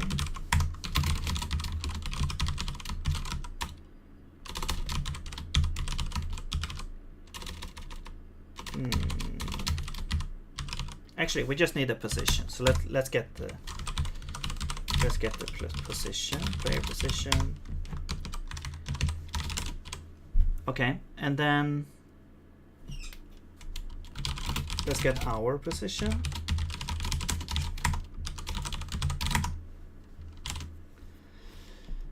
And then we will check first if the y distance, so I'm gonna say dy is abs player position minus position. Let's also use so dx dy. If dy is less than trap attack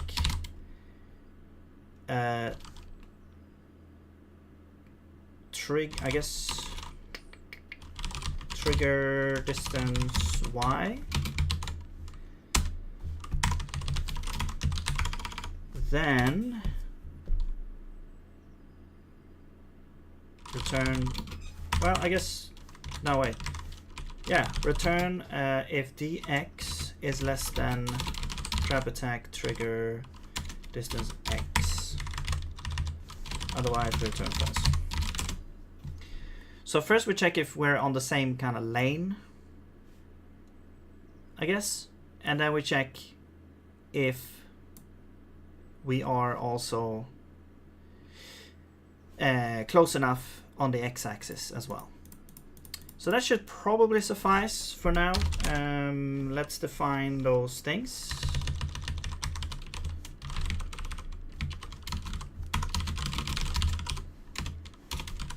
So x, I don't know, let's do,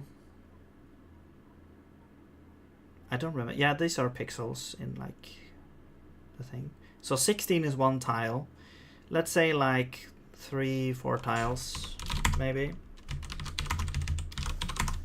3 tiles.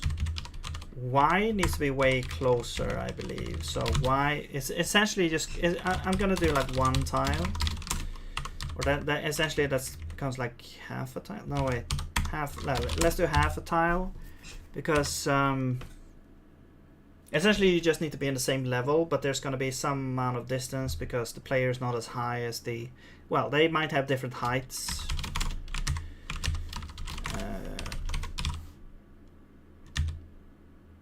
Wait. Oh, right. This thing needs to be implemented, so let's see.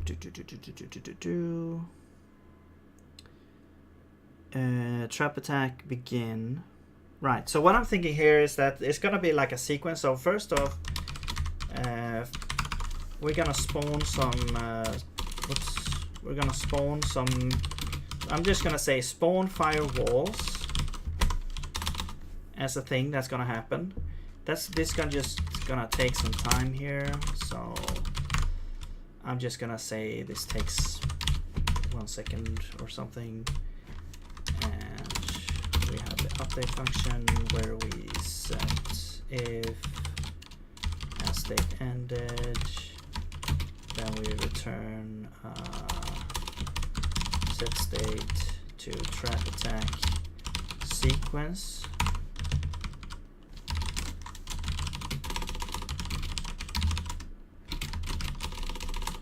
So essentially the begin part is just to spawn the firewalls.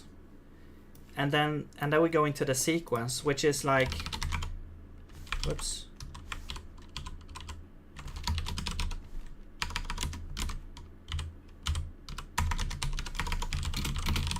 The boss will spawn at either kind of the right-hand side or left-hand side of the closed-off area.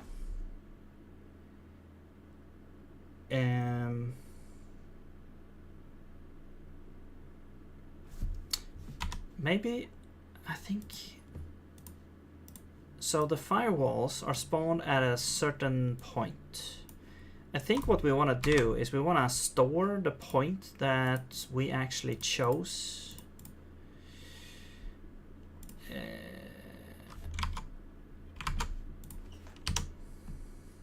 Let me open the editor again here. So either you are at the top center, the center, or the bottom center. And then the flames will spawn at this part or this part. Maybe the flames actually always spawn at the same part. They just extend through the whole thing, maybe. Maybe over here there's going to be a roof as well. Because you can just... You don't want to have... You probably don't... you can't like jump over the sequence. You have to kind of pass the minigame. Hello, Solacorium. Welcome back. How's it going?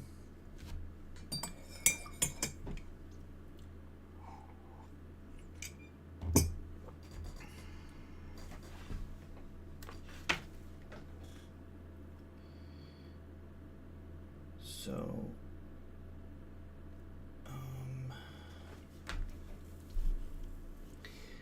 okay.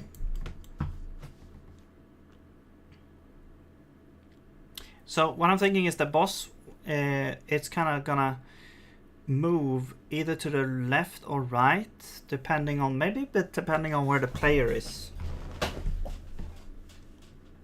But essentially, if we go into the left, we're gonna have this as a reference point, move the boss over like a little bit over here. This one, the boss is gonna stand over here. And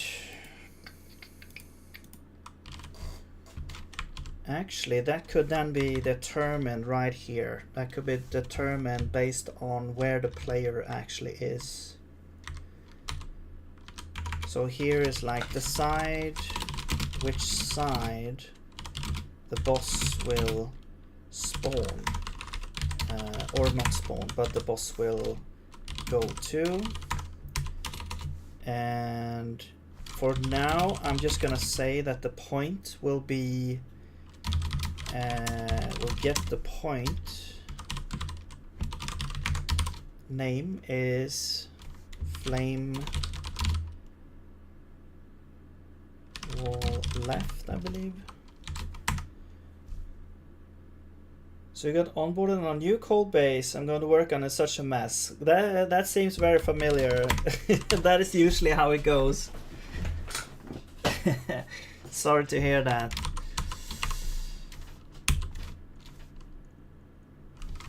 What kind of project is it? Like what language is it? Maybe it's multiple.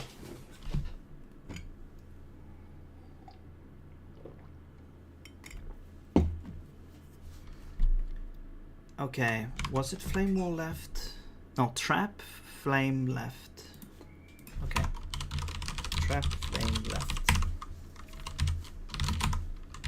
Unwrap that. That's the flame point, and then we want to add a couple of tiles there. So I'm just gonna add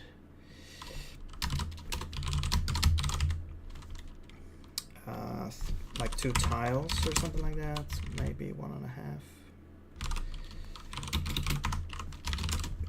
Okay, and that's the point that we're gonna go to.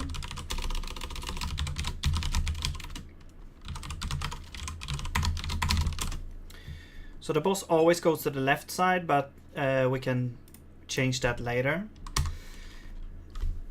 Okay, now this sequence that I'm thinking about is basically the boss is gonna like fire projectiles that's gonna sequence like up or down. So you have to kind of block up or down, and if you manage to block everything, then the boss is kind of gets stunned and you can go and attack. That's the idea. But if you get attacked, if you get like damaged, maybe the trap attack will end and you get attacked. Well, you get attacked. You get like 1 damage from the actual fireball. Maybe you get stunned as well. And they have like a small amount of time to actually get out of there or something like that. I don't know. TypeScript SPA with C#, ASP Classic, and ASP Forms.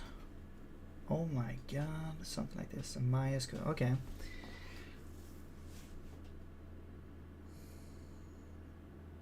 Wait, how do you have like an how do you have TypeScript SPA with ASP Classic?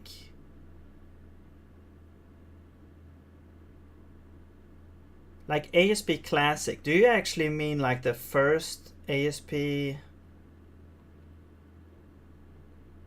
Because that was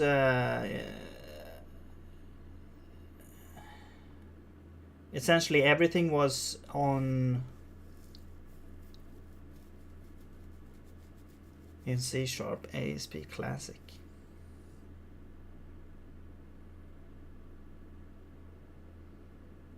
ASP Forms. I'm not even sure what that is.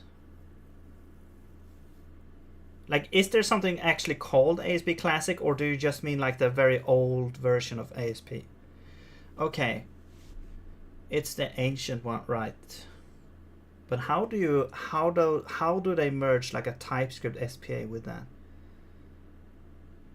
I'm not actually sure. I don't think I've actually, or it has been like ages ago when it actually was new or something, that I've actually done anything in ASP Classic. It's what it's called. Okay, I guess they have to like differentiate it somehow. Okay, interesting. Wow, I don't envy you. TypeScript SPA. So what do they use on the front end then?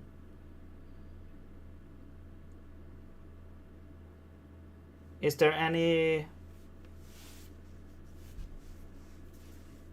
what's that called? Knockback?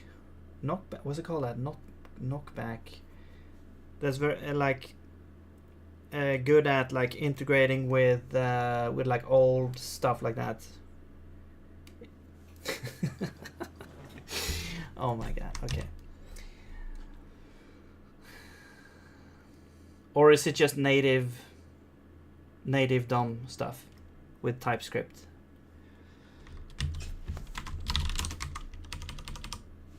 So is your mission to rewrite it in a more modern thing?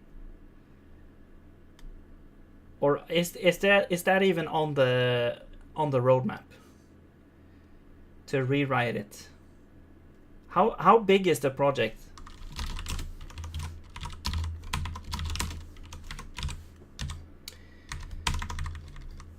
All right.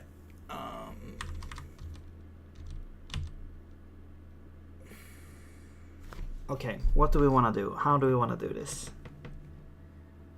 So we could define. So this is essentially what I mean. Yeah, I just want to have like a basic. Maybe we'll do.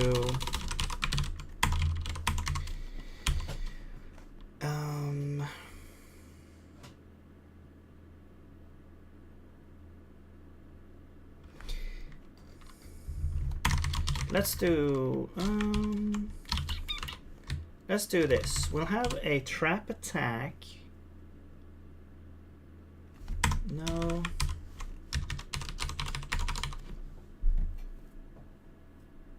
So essentially how I'm figuring this here is that the fireballs are gonna spawn. We don't necessarily need the boss to telegraph it. It's just gonna spawn a bunch of fireballs.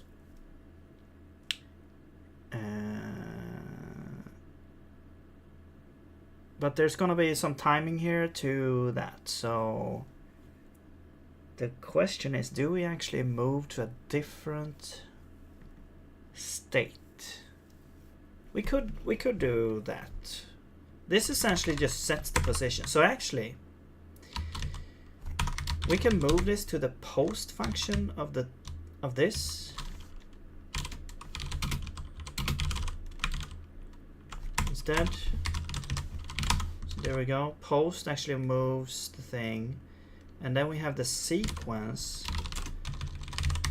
Pre could define where the projectile. So this could spawn the projectile. So we have like spawn projectile.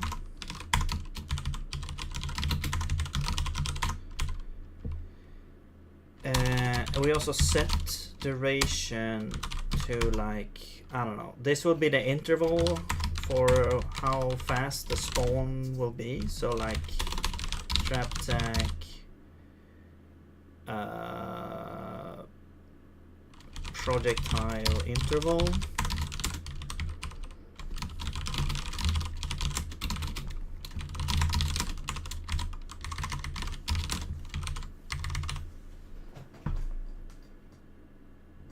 Oh yeah, no problem. TypeScript basically just new from the old interface consider jQuery and Bootstrap.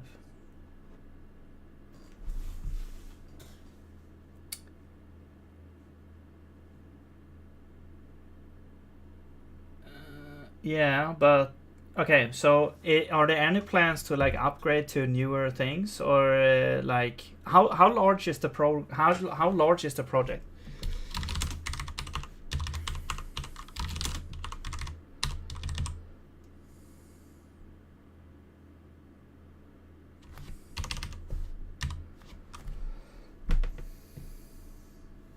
Because you could probably start like you could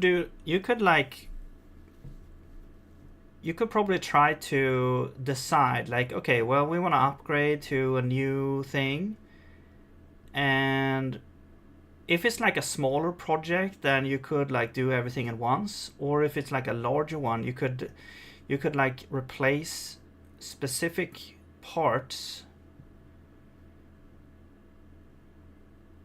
as well. Although the back end, man, that's messy. What okay, so are they using like an old .NET version or something like that? Also, so can you use like a newer C# version, or do you have to use like an old one? I know there's a lot of questions. I just find this fascinating.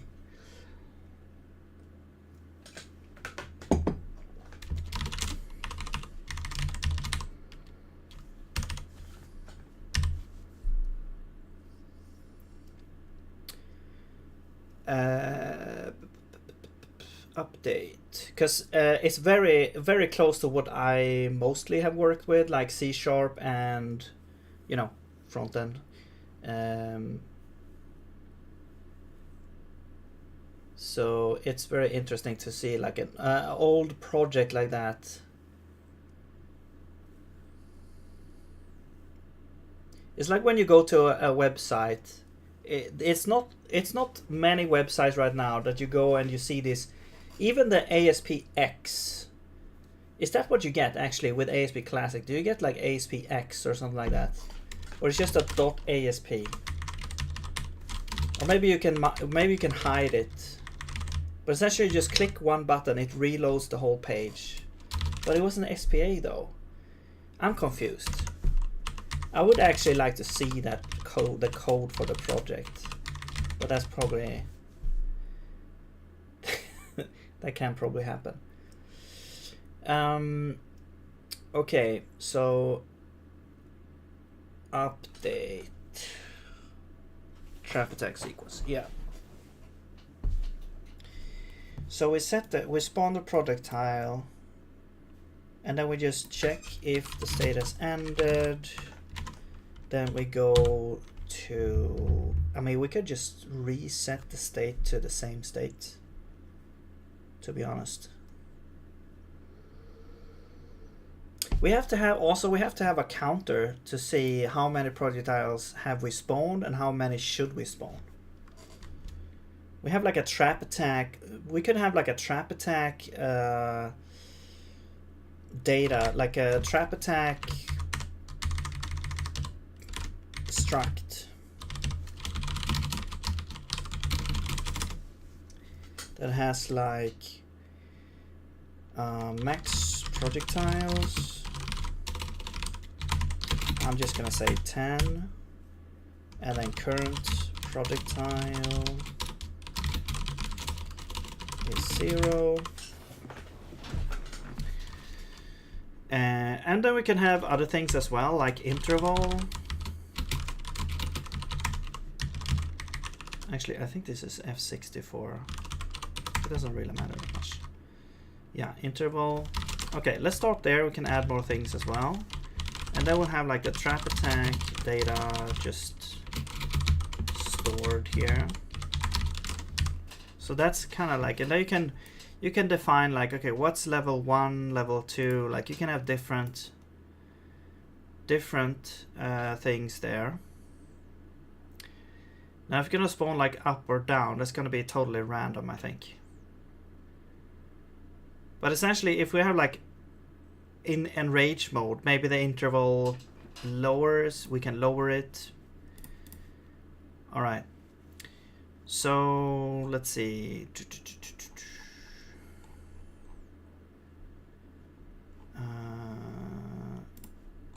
Where were we? Here. I'll add a function here, get trap attack state.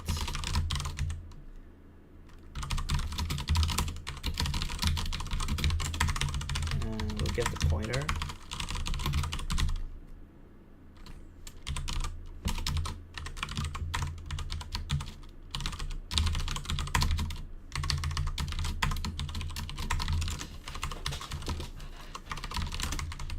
Okay. Actually, I have to find out more about these granular things. I just know a lot of our API endpoints end with ASPX. Oh. Oh, the API endpoints also end with ASPX. Interesting. Yeah, I've actually not really developed much with ASP, like the old ASP. I probably did one, like something in school or something like that, like a long time ago, but man, yeah, I don't envy you at all.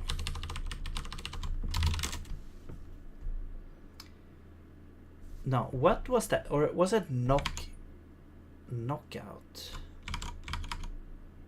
What the hell was that? Knockout JS. Yeah, knockout. Knockout was the thing.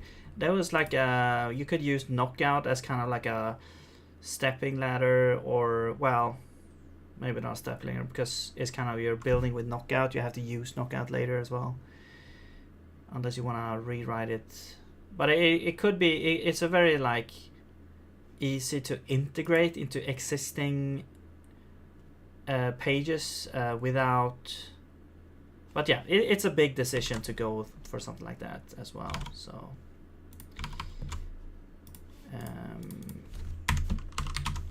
I mean, you probably, if you want to do something new now, you probably want to do something like Next.js or something like that. Well, actually, maybe not Next.js. I mean, Next.js is good for the front end, but it also, you can, but then you go away from C# though. So you probably just want to do like a C#. But you can, yeah, I mean, you can still do C# though. You can call the C# backend from Next.js. Next.js would be like the front end side. But how big is the project? Do you know? Like, is it like a huge project? I would assume so, because if it's an old one and it's still being worked on, it's probably pretty large. The framework of choice here is Ionic with Angular. Wait, isn't that like a mobile thing?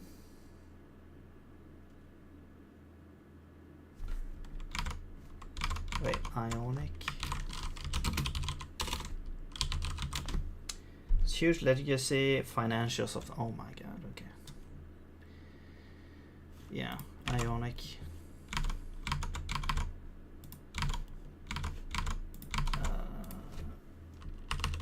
Ionic can do web and mobile apps, okay.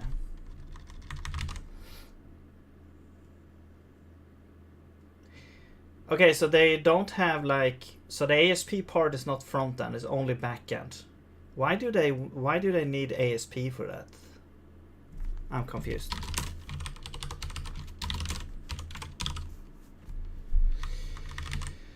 All right, try to convince them to use HTMX. That would be fun. Okay. For optimization purposes.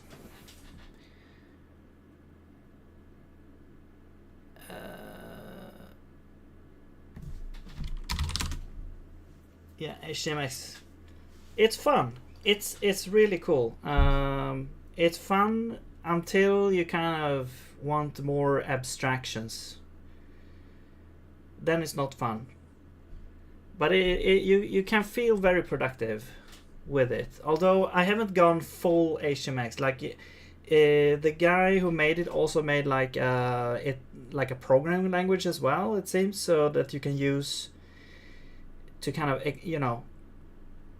I haven't tried that though. I haven't tried the full on HTMX. I haven't gone full HTMX. But it would be fun to try it at some point.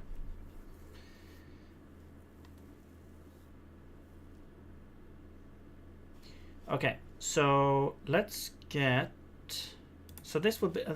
Is it good to have this once per thing? Yeah, I guess. So let's get.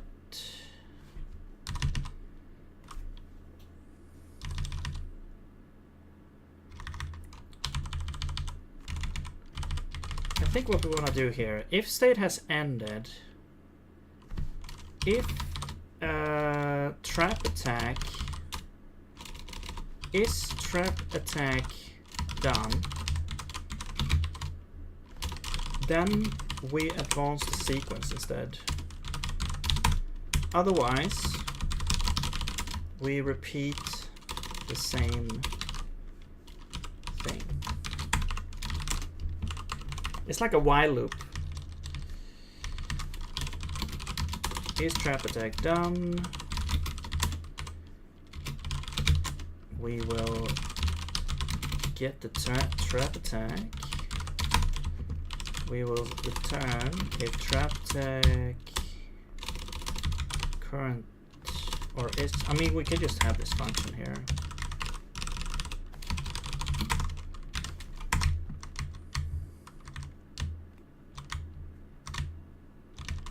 I'm contemplating whether to put this somewhere else, but yeah, okay. And it gives you this. Let's have a function here is done. Self.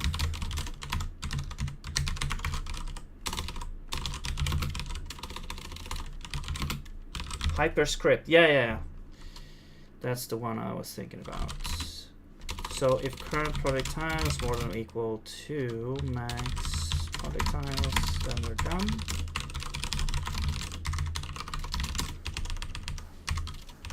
Because really, what I would envision like HTMX, like full HTMXB, is like kind of like HTML, like HTML2, like it's a new language that has all the features that HTMX has, but it's like kind of built in to the actual thing.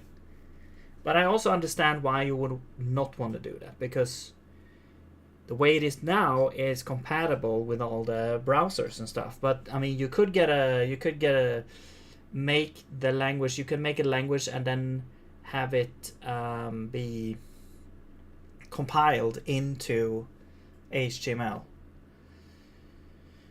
But you could also, and then maybe you can also have a more advanced thing where you could also have the backend work with the thing.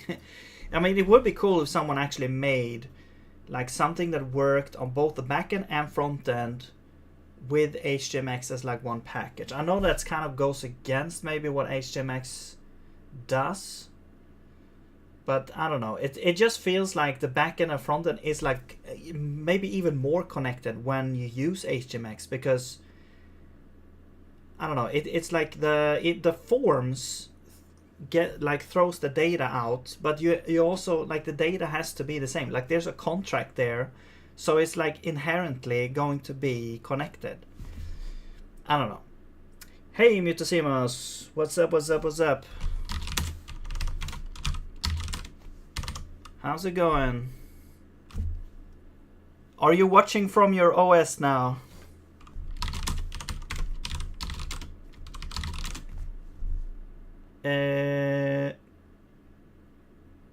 Okay, so it's done. If the trap attack is done, we advance the sequence.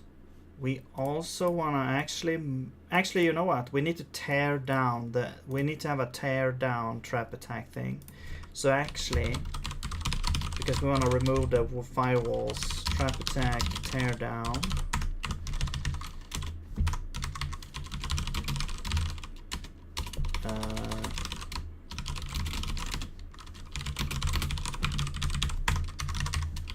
We're gonna have to do remove firewalls,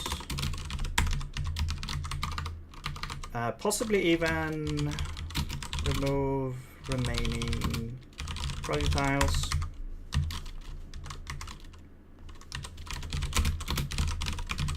And then the update function will just set this. We will just advance the sequence straight away. All right. And of course, this is. So that means probably we want to have a tag for the projectiles, so we can just remove them using an iterator, probably. And then we also have the firewalls. Same thing there, probably. We'll just mark everything there as, or we can just store them as entity in a list that we need to remove at the end of this. Could do that. No, I was just kidding. That would be insane though if you've done that.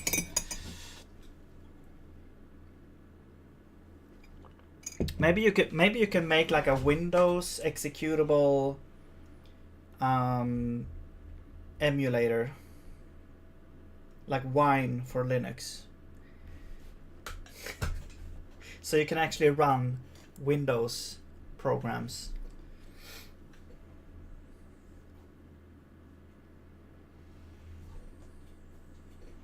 Actually, if you make a Linux emulator, you could install Wine and then run Windows as well.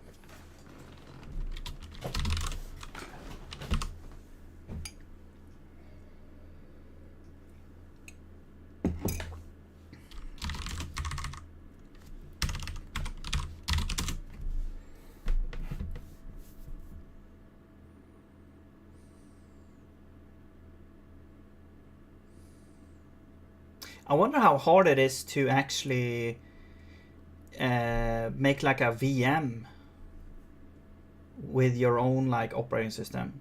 I mean, in your like, let's say you have made your own operating system, and then you create like a VM thing that you can run other things on, because then you can just install whatever. React OS does something like that. Okay. React OS. What the hell? What the hell is that?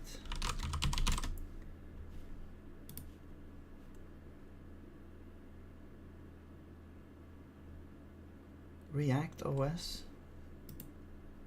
What is React OS? React OS is an operating system. Our main features are React OS is able to run Windows software, to run Windows drivers, looks like Windows, is free and open source. What? Because when I hear the word, like the name, I'm thinking about React, like the front end framework.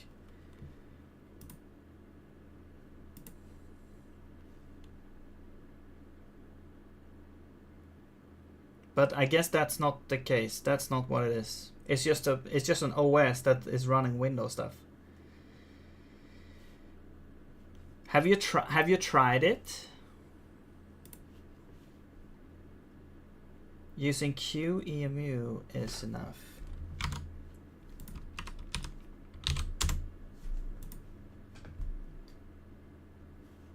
Generic open source machine emulator and virtualizer. Oh man, maybe I should try this. Cool.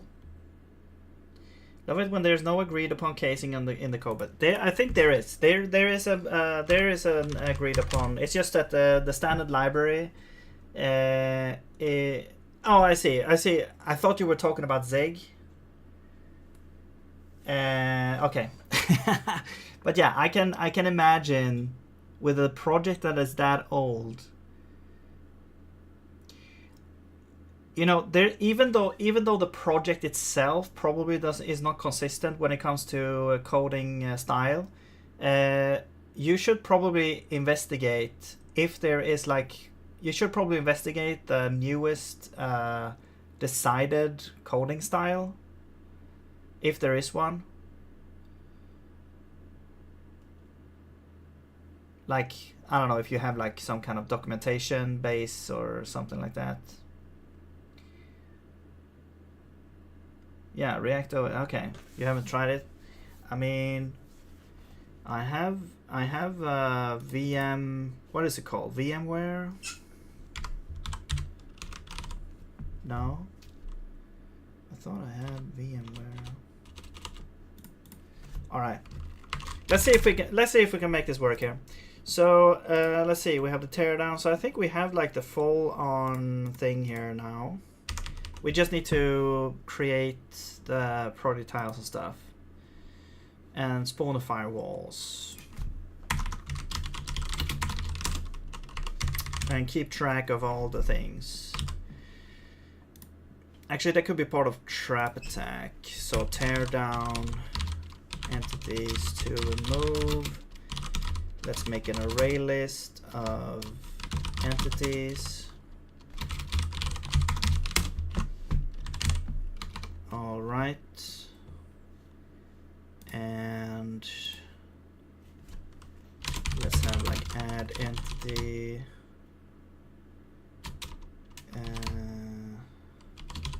To remove on teardown.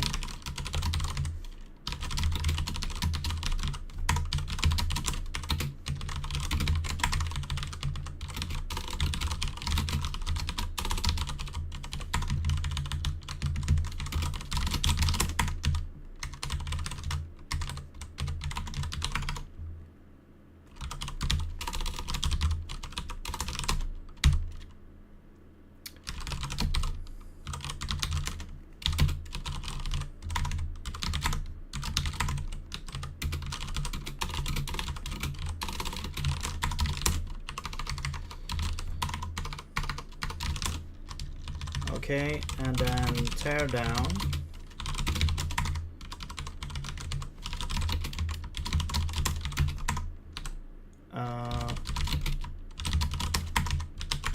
So here we simply go through these entities.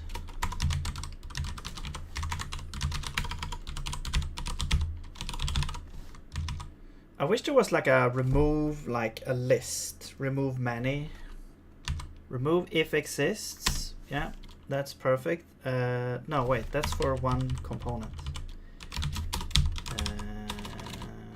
Remove all, removes all components. How do I just delete like one entity? Makes it orphan. I don't wanna orphan the entity. I just wanna delete it or destroy. Here we go. Destroy. Yeah, destroy the entity. Now, does this assert that it's valid? Okay. So if, so we have to do like if is valid. Okay, if this is valid, then we destroy. So there we go. That's the teardown, and then we defer, clear, and free. That's fine. Yeah. Actually, do we want to? Yeah, sure. Why not? Actually, we don't need to free.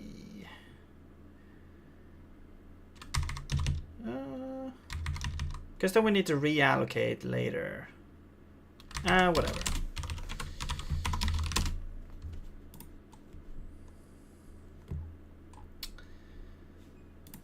Okay.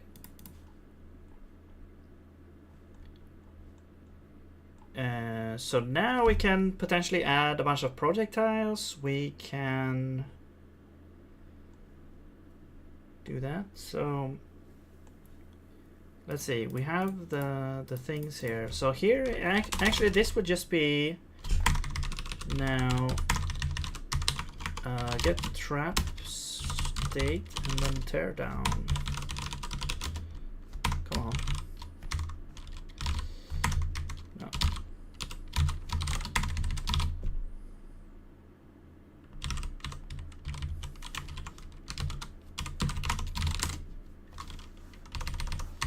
Okay, that's it. Spawn project. This is probably the most important thing. We need to also make sure, like, we need to know, like, should we spawn it?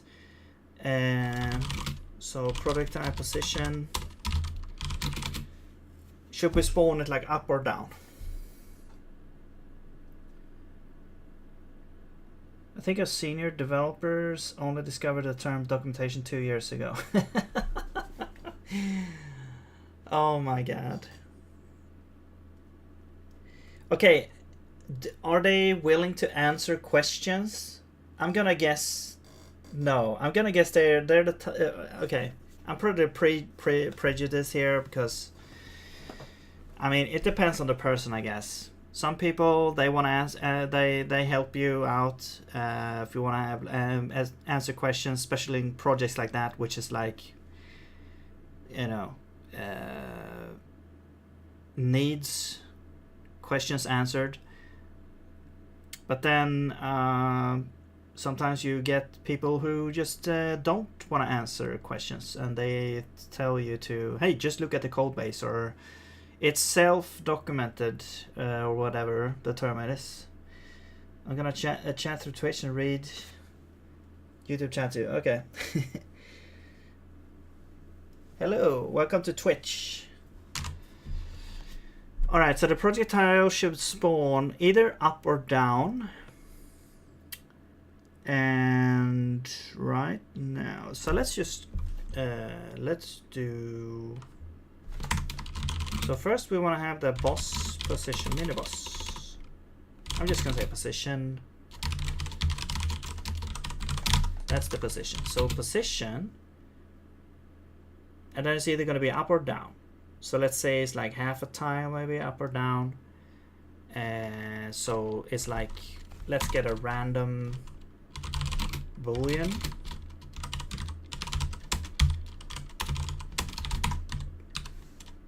plus if b, then we get like, and then offset is gonna be like y8 maybe, and then if b is gonna be like offset else minus offset, and then the projectile, so now is like init projectile.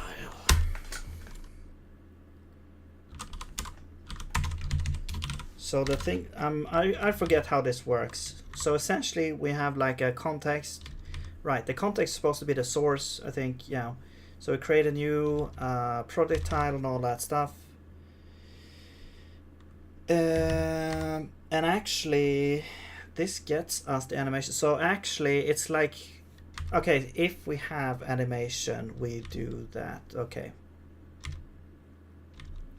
But we don't. So it's gonna be a fallback texture, damage on touch, destroy on touch, yeah. So it has a bunch of things happening here. And then what else do we have in options? Could we have like, so we have like offset, size, speed, right? So offset is like the offset of the source, okay. The speed, okay. So actually we don't need this position, actually. We just do that. That's gonna be the offset that we do. So let's just do if b8 else minus 8, and that's simply the offset there. And then we have the size.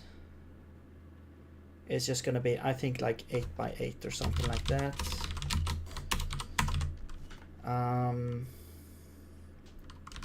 And then the velocity, I believe. Let's wait. Wasn't that a thing? No, speed. Okay.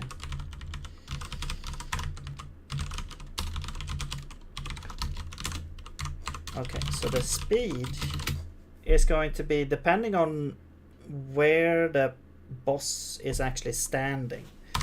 So I think we're gonna get the trap attack from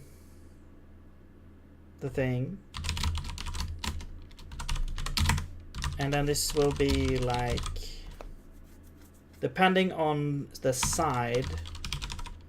So if the side is left, whoops, then we're gonna go, actually this will be like only X, then it's gonna be like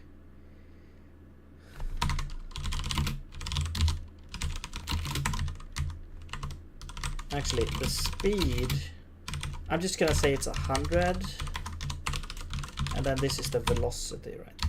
So velocity is gonna be speed else minus speed. Okay. So if we stand on the left, it's gonna be go to the right, otherwise to the left. There we go.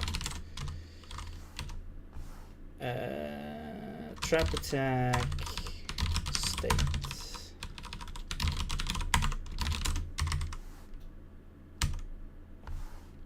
Right, and we don't have that thing, so it's gonna be side. Actually, this could be like a horizontal direction.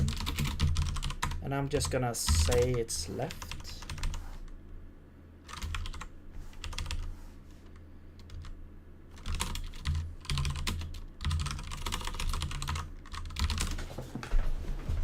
There we go.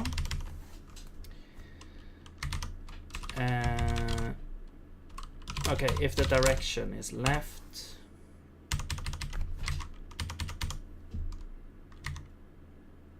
Actually, you know what? We can just use the direction that the boss is in.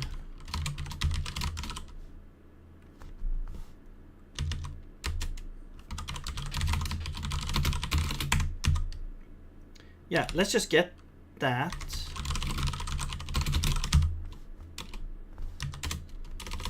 Wait, get direction to player. No.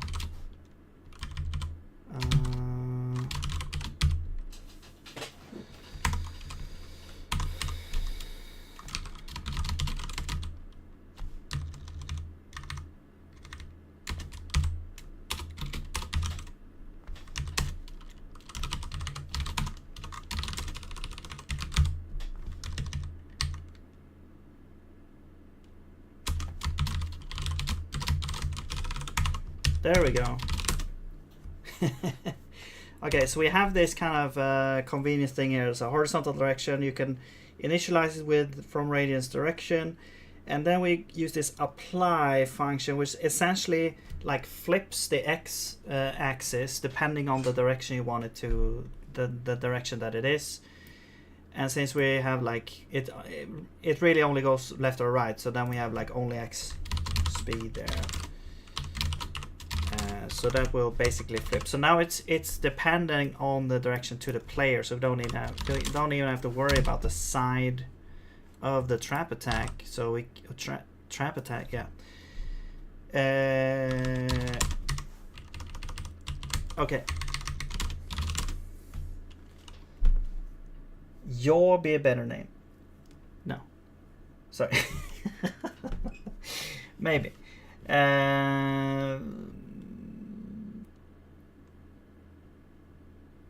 Have you ever tried OpenGL? Well, I've tried WebGL, which is pretty close.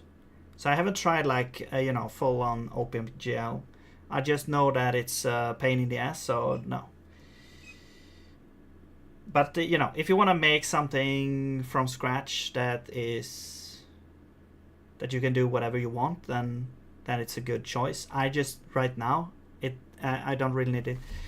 Also, like, I think that I do want to mess around with trying to do some kind of shader stuff with Raylib, because Raylib does have some kind of shader integration stuff, so you can do something with it, but I haven't tried it. I haven't looked at it, but I'm gonna look at some examples when I'm like experimenting with that. But yeah, that's gonna be later. Whenever, but it's a fun thing, because it's gonna like improve like a little bit. Maybe we'll do some kind of filter, you know, like CRT filter or something like that.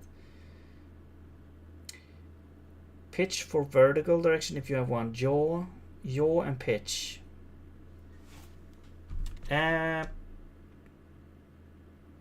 Yeah, because that's like rotation, like pitch is up or down, yaw is left and right. I don't know, I just feel like that's like more like 3D stuff. This essentially is just flipping. It's not actually, it's more like roll actually. It's like a Z rotation. It's actually a roll. Like this rotation that we're doing here. This angle is like the angle goes around like this, right? And that's not pitch or yaw, that's roll, I think, if I'm not mistaken, which I might very much might be. Value ignore, right? So we get this entity, right? So this is a projectile entity, which we do want to add to the trap attack state right here.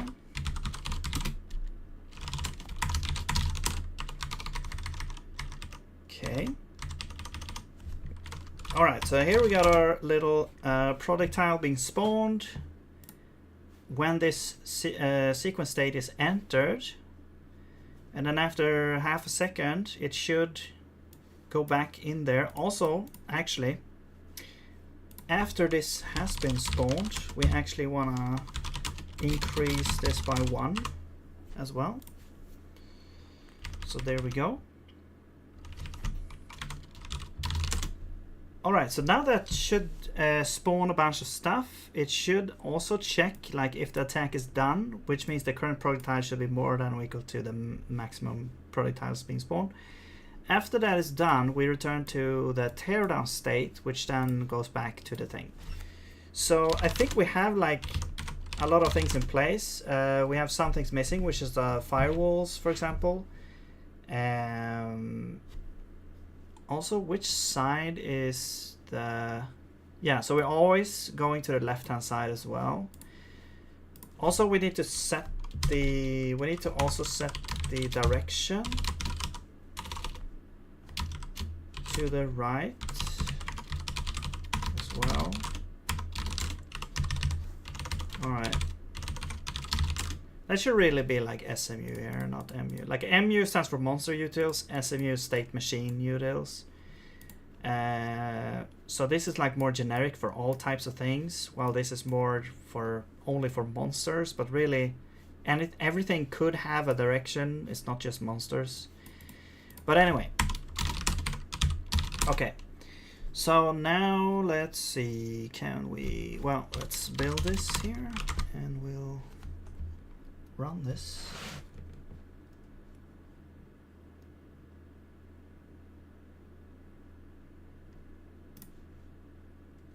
And really, like any type of rotation, like since this is a 2D game, any type of rotation, the rotation is always going to be this type of rotation. It's always going to be radians in this. There's no other rotation that we're talking about.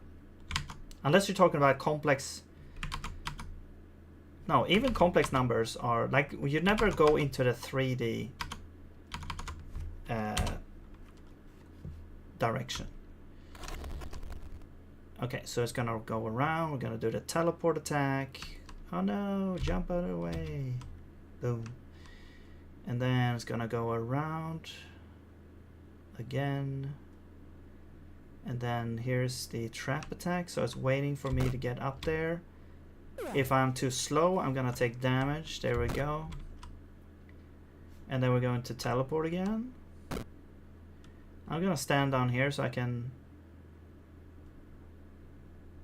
more quickly get up to the top. So if we get down here, we should... Okay. Well, it spawned at the wrong place. I'm not sure why.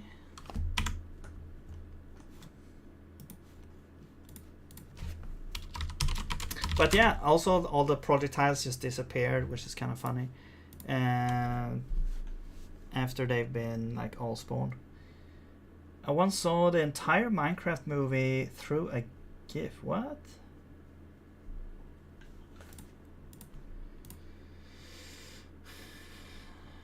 Did it have all the frames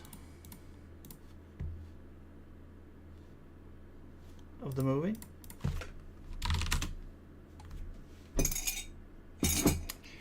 Okay. Why did the boss not spawn at the correct place? Probably because I was using that point.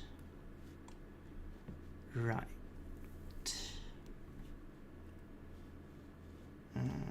Where is that happening? Attacked again. Set this. Here we go. So we set the position to point. Right. So actually, we only want to get... We only want to change the X position.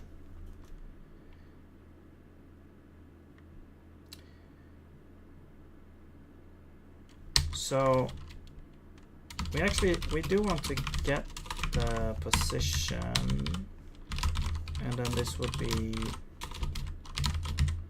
the X of point,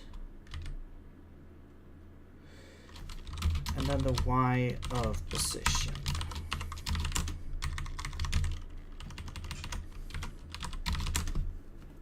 Okay.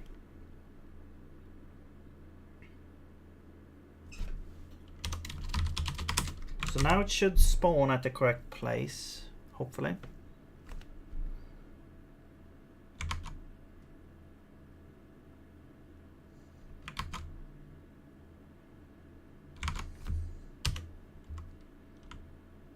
I should change the sequence so we can test this more thoroughly.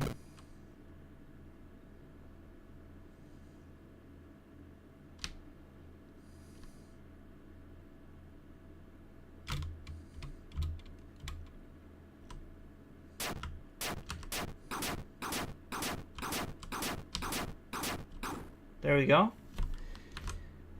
Okay, cool. Great. It's a bit weird. Why, like, when we begin, it like takes a second, right? It takes a second to spawn the walls.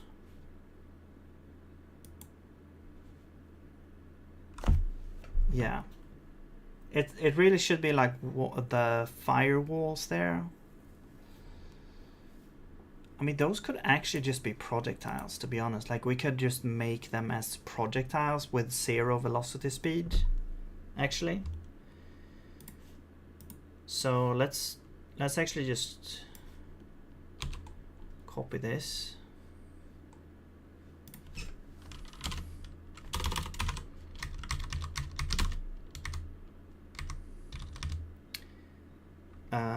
Offset. But the offset's gonna be weird though.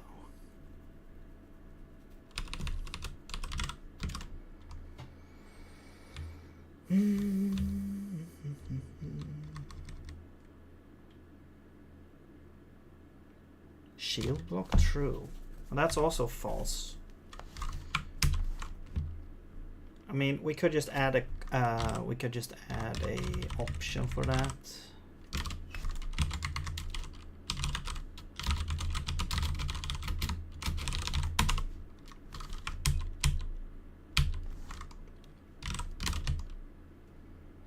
Shield blocks.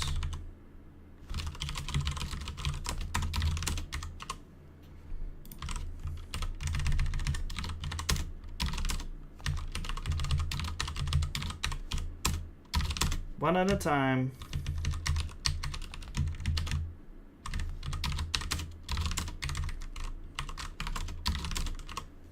All right.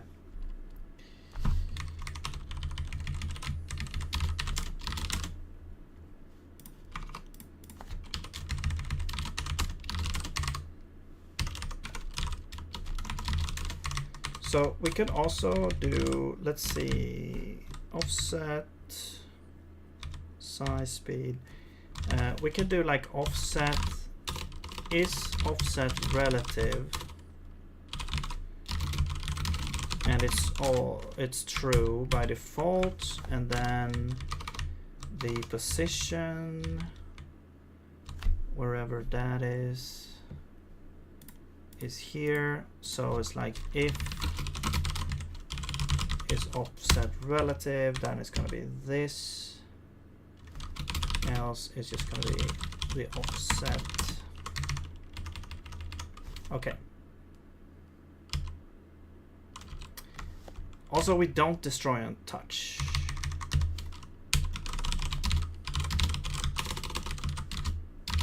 So let's add a thing for that as well. If options destroy on touch. Whoops. There we go. All right. Now, let's go back here. Now we have all these fancy schmancy stuff here. So is offset relative is false. Destroy on touch is false.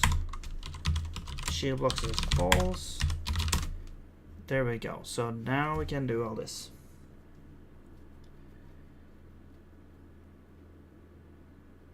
It was sped up. Okay. I see that dot notation doesn't have a structure enum name that precedes it. I think it was dot right. This is a type infer or something. Yeah. So the if you see like dot right, that means that Zig knows. So essentially here, you can see here like dot from radians. That is essentially because this function takes this type, which is a direction type. The direction type has a function called from radians on it that returns a direction. So it returns a direction, and you give it some kind of thing here, and then we just return this direction here. Also, you can see here it's like dot right, dot left. That is inferred from the type. So, and that's because this type is an enum. It has left and right, and so it knows that this is a direction. So it's kind of like implicit. They call it implicit field access or something like that. So, or declaration access. Well, in this case, it's both field and declaration. So these are fields, these are declarations, but whatever. That's just a technical term. Essentially, if you have a type that has things on it, you can access them implicitly if the resulting type is correct. Or is known, rather. I say Rust does not have this, so very cool. Yeah, I think this is an insanely cool feature. It's like one of the things that makes Zig really nice. It didn't used to have this. Like when I started Zig, it didn't actually have this feature, so it was added like, I think it was 0.15 or 14 or something like that. So yeah, it's really nice. Let's see. And I mean, it's nice not just because you can just say dot, you don't have to spell out the name. Also because if you, like before, you actually had to import the type that you needed to put there. Like now, right now, I don't even have to import the type in the file. So that also saves you a little bit. You can kind of structure, you know, the things around that as well, so you don't have to import a bunch of stuff that you don't need to worry about.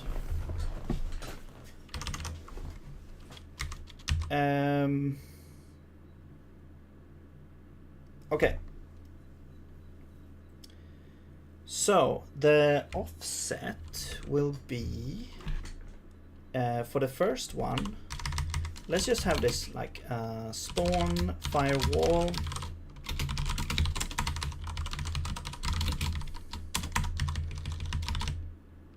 We'll do this, and will actually give us the offset here.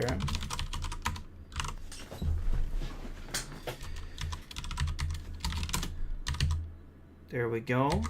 The speed should be 0, so the speed is just 0 here. And the entity is added to the thing, that is correct. The direction to the player, that does not need to be fetched. The size though, let's have like, I don't know, 2 tiles wide maybe. So like 32, and then this will be like, I don't know, it's 17 high. I'm just gonna say like 32 tiles, so to cover everything basically.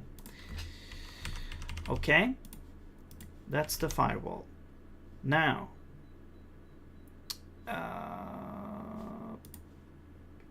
yeah. So let's then, I think, was it here? No. Yes, I think, yeah. So here's like spawn firewall. Now we need the offset. The offset is gonna be utils get point. Point name is going to be trap flame left,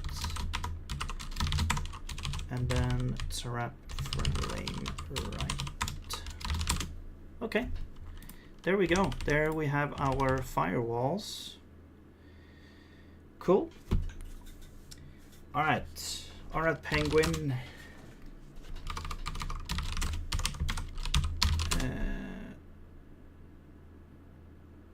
Okay, let's see if that actually shows up. They should show up as like some the fallback project tile. Wait, I forgot to I forgot to build.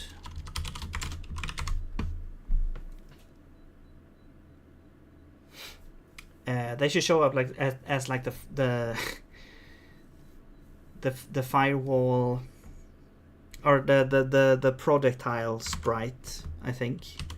I'm not sure actually. Maybe maybe they are orange boxes actually. We'll see. Actually, the middle should be the best place to stand because it's either gonna go like down or up. There we go.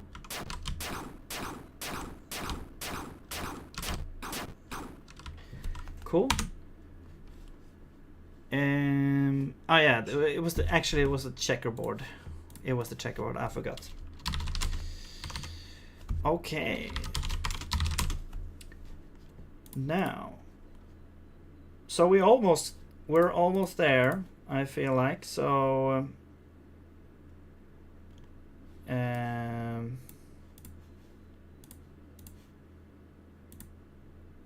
This is probably pretty easy. We can just check the player offset, the relative player offset to the center, like only the X point. So essentially, we have the let's get the center point.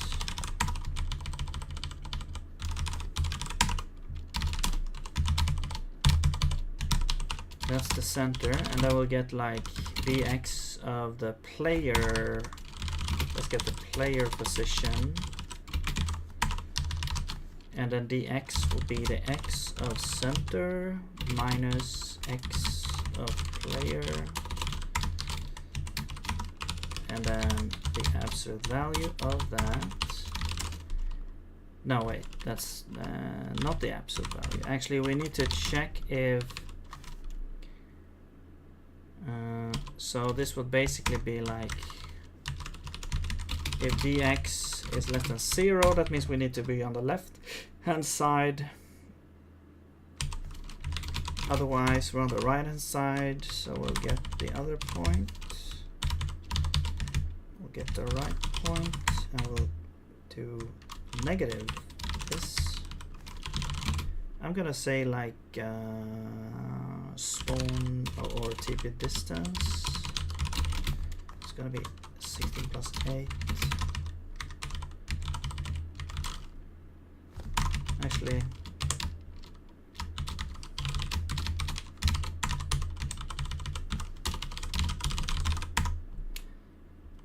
we'll do that.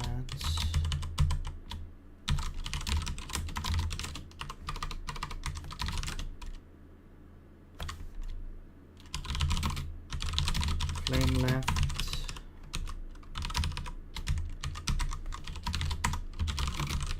Flame right.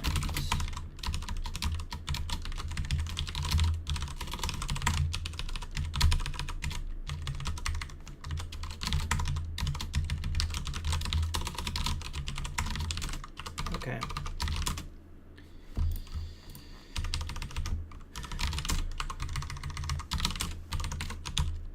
So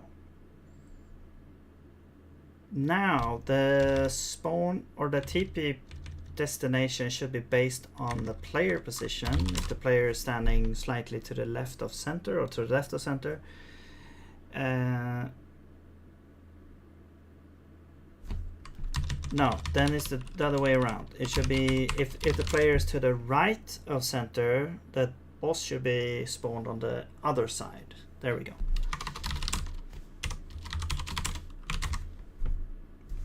Oh yeah, I want to change the sequence here, so it's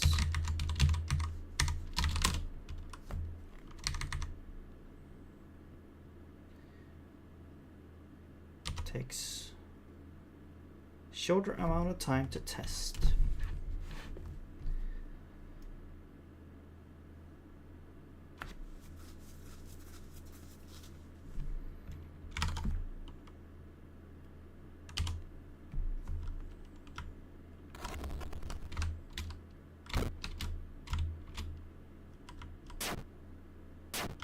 Okay, that's the wrong side. let's try again and go to the other side and see if it's just gonna be flipped. Yeah, okay. What? How did that happen? Oh, it's because I'm taking the other way around. I was thinking like this, probably. So if dx is positive, then means players like to the right. Right.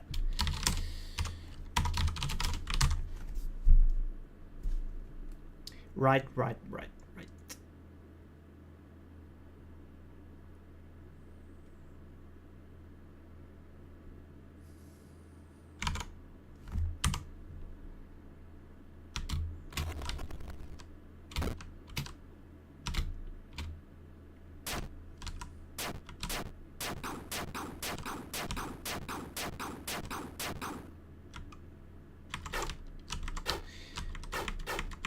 Another way to maybe kind of make it harder, whoa, is, because it's kind of easy to do this right now, is to have the fireballs actually be going. Whoa, what the hell?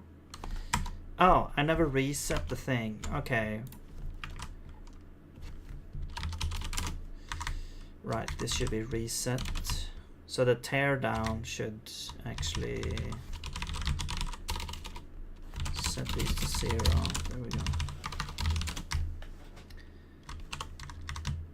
Or we could also have like a reset function, or just set this to something maybe. I don't know. Because at some point we want to set the max projectiles on the interval. But we can just change that. Okay. What was I thinking about? Oh, sorry, you don't see this here. Yeah, so the pattern of the fireballs are pretty easy right now. Like the thing is, like, have you ever played International Karate Plus, I think it's called? Because this is like an old game for, well, I had it on Atari 2600. No, not Atari 2600, sorry. I had it on Atari 1040 or 1040 ST. Atari ST 1040, 1040, whatever. Really cool game. Very difficult as far as I remember. Maybe it's more easier now when I'm grown up, but back then it was really hard. And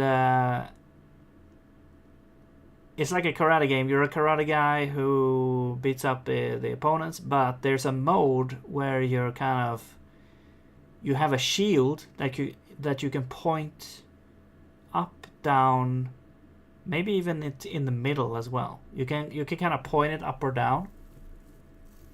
And then there's things like balls and stuff that are bouncing towards you. You have to kind of time, or not time. Well, I guess it's timing as well. You have to block them basically. That's what this reminds me of that. Because it's so easy, you just see the sequence, you just go up and down.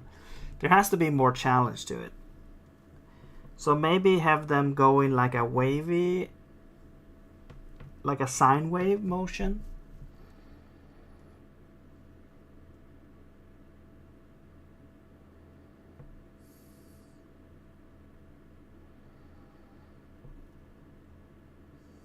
Maybe.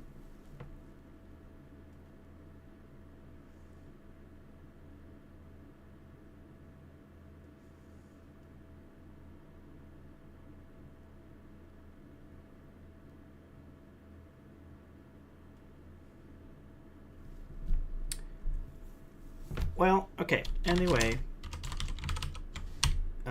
We kind of have the trap attack. Well, most things are implemented. The wall of flame, though, you shouldn't be able to like walk through it.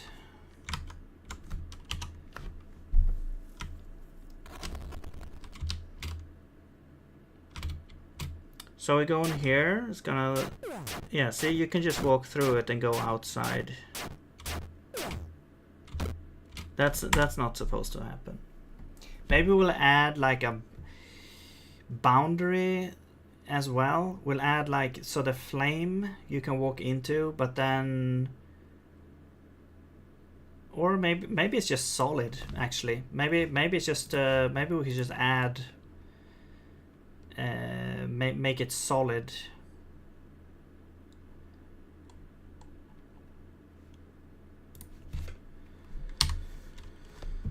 So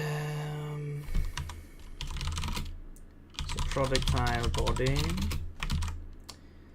I'm gonna get. Is there like a way to get the body? Well, actually, we could just get it like this. Rigid body. So let's get that, and then we'll say static is solid is true.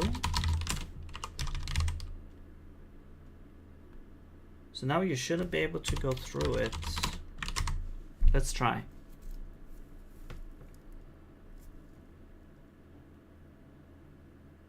I'm not sure how it's gonna work with the ground though. It's not gonna. It's not supposed to collide with the ground, so this might mess things up here.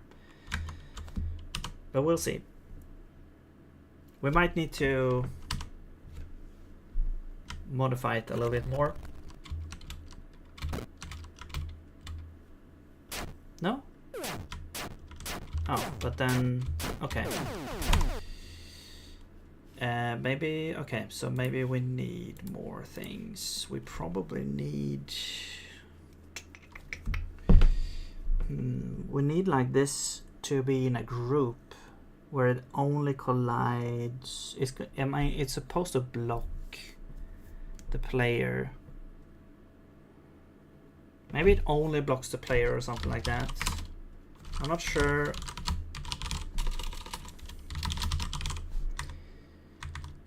Add groups.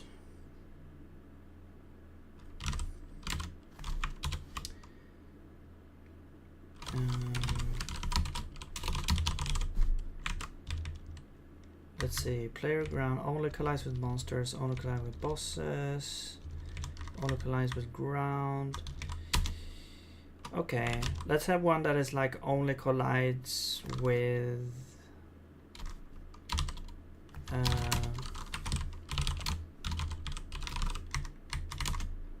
only collides with bosses, ground, monsters. Only collides with player.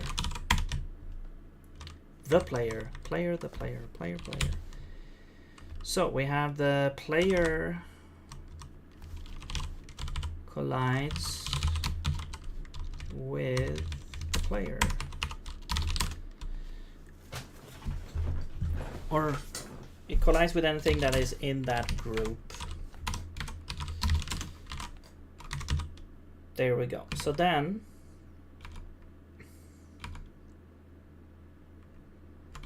monster wall. Oh yeah, this is a thing. I forgot about that. Okay. Right, so it's solid, and then we also need the physics system.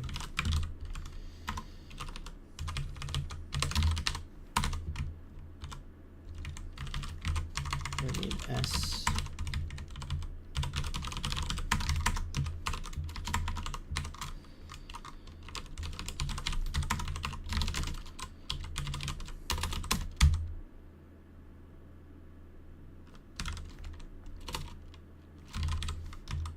Collision groups, add to group, projectile entity, group key only collides with. This should probably be, the key should probably be an enum and not a string, to be honest. Only collides with player.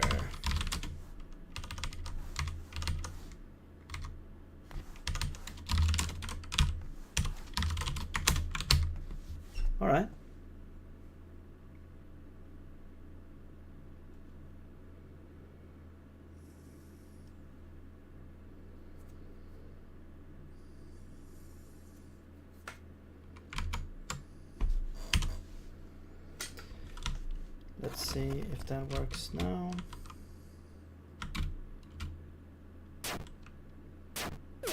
No?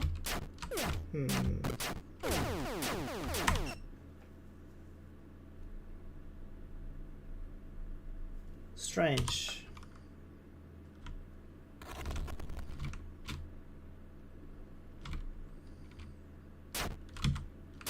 It does have the collision on.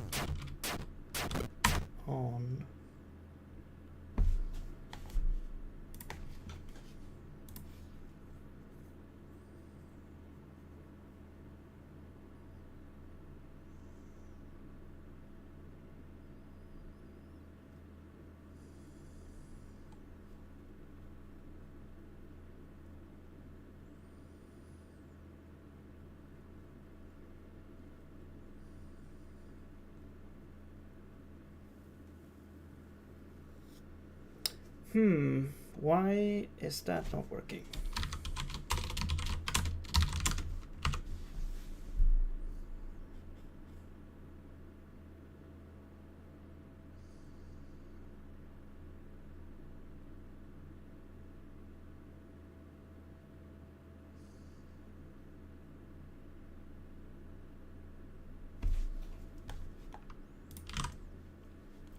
Is there anything here that we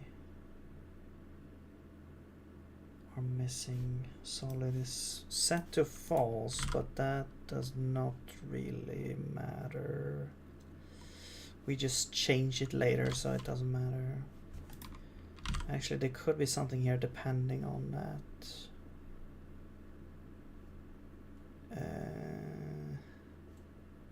No, it's just static.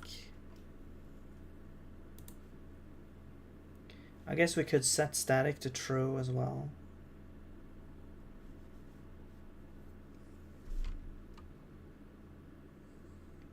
Yeah, okay, maybe it needs to be static then. I thought solid was the only thing needed.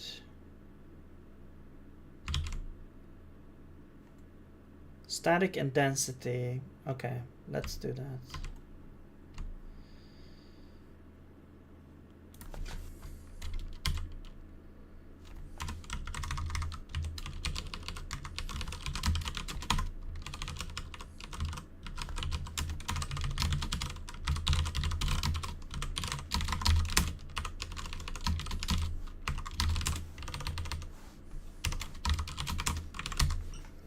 I mean, there might be something else as well, but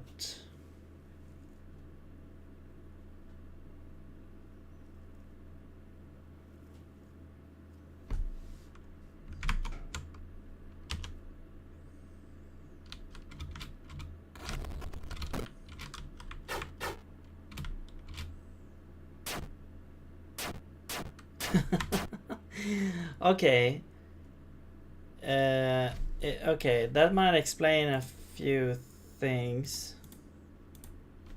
Oh, I see. We're getting the body of the boss, not the projectile. All right.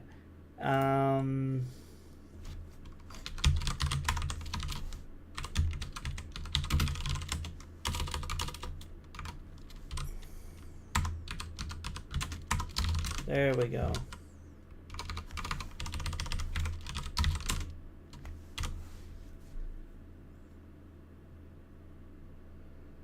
And then we don't need, I probably don't need to set static, although they should probably be static because they shouldn't move. The firewalls should stay put.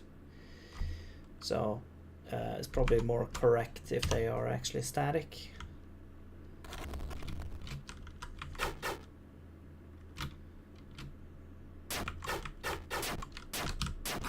Okay. I just want to see if I actually take damage. Yeah, okay. So I take damage from the firewalls and I can't move past them. So that fulfills the purpose of them. So that's good enough. Okay. Now,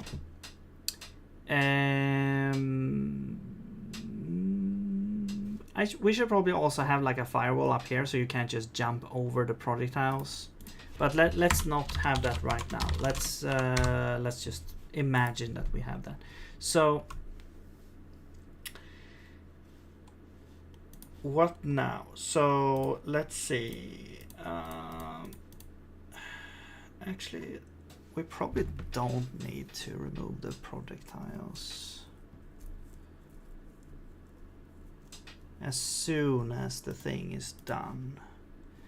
But let's not worry about that. I think what we want to have is we want to have a tiny stun that's happening when we call tear down. That is essentially,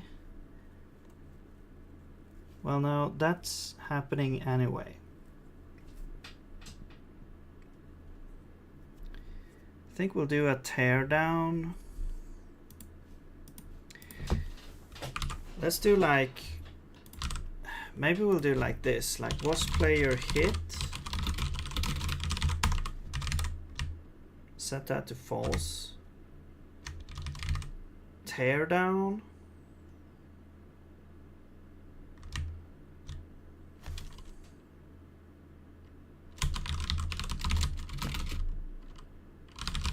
we'll reset that. Probably maybe need to have that somewhere else. Yeah, because this happens here.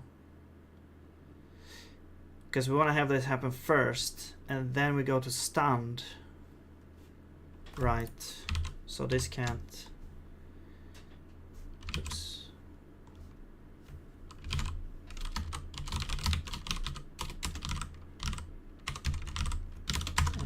That. Let's have a reset.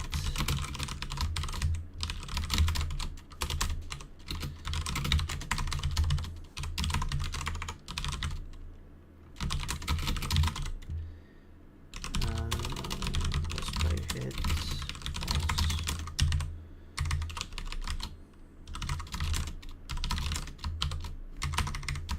Okay. Should we call you Loomer, or I want to address you Loomer? That's up to you. You can call me whatever. It's just a made up name anyway, so it's like, you know.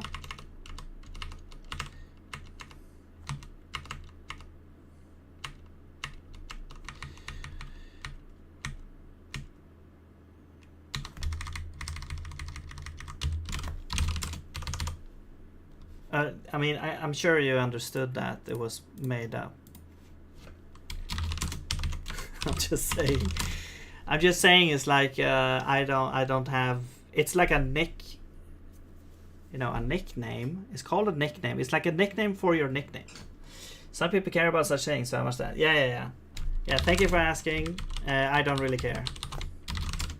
I mean, as long as you don't call me something stupid, it's gonna be fine.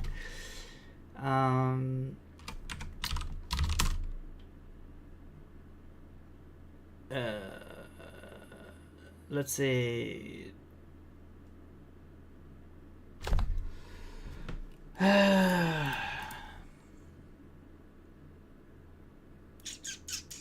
What the hell was I doing now?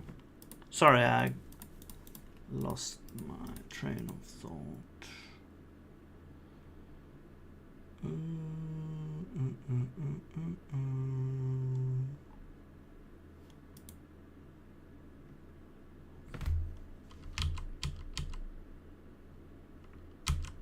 Oh yeah, tear down. So we have the begin trap attack. We actually want to, I guess we can reset. We can either reset here or we can reset here. Let's just reset here.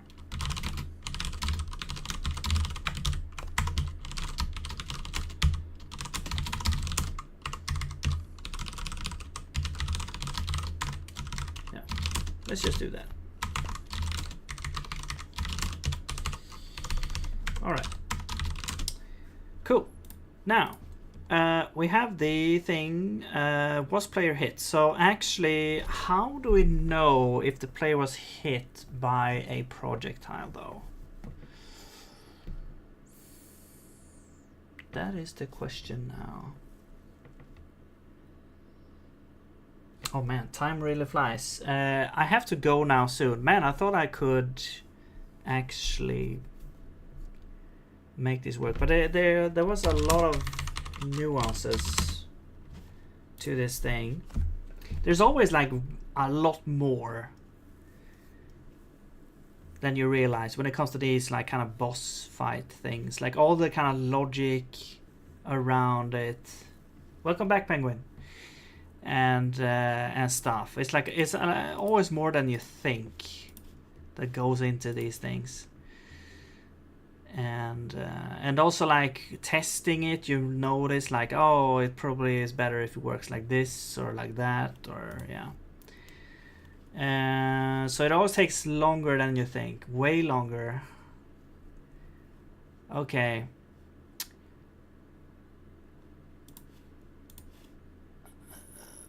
How can we make sure that we know that we've been hit by the projectile? We could maybe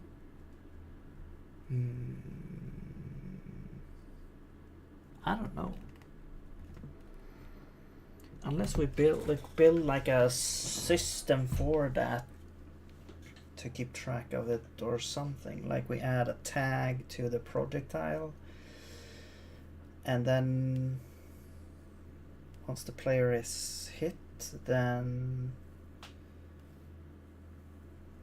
the projectile maybe? No, how do we actually get that? It's like an event almost.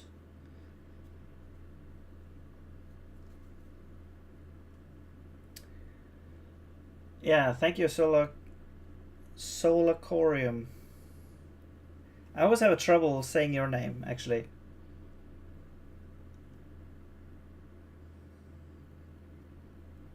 Solacorium.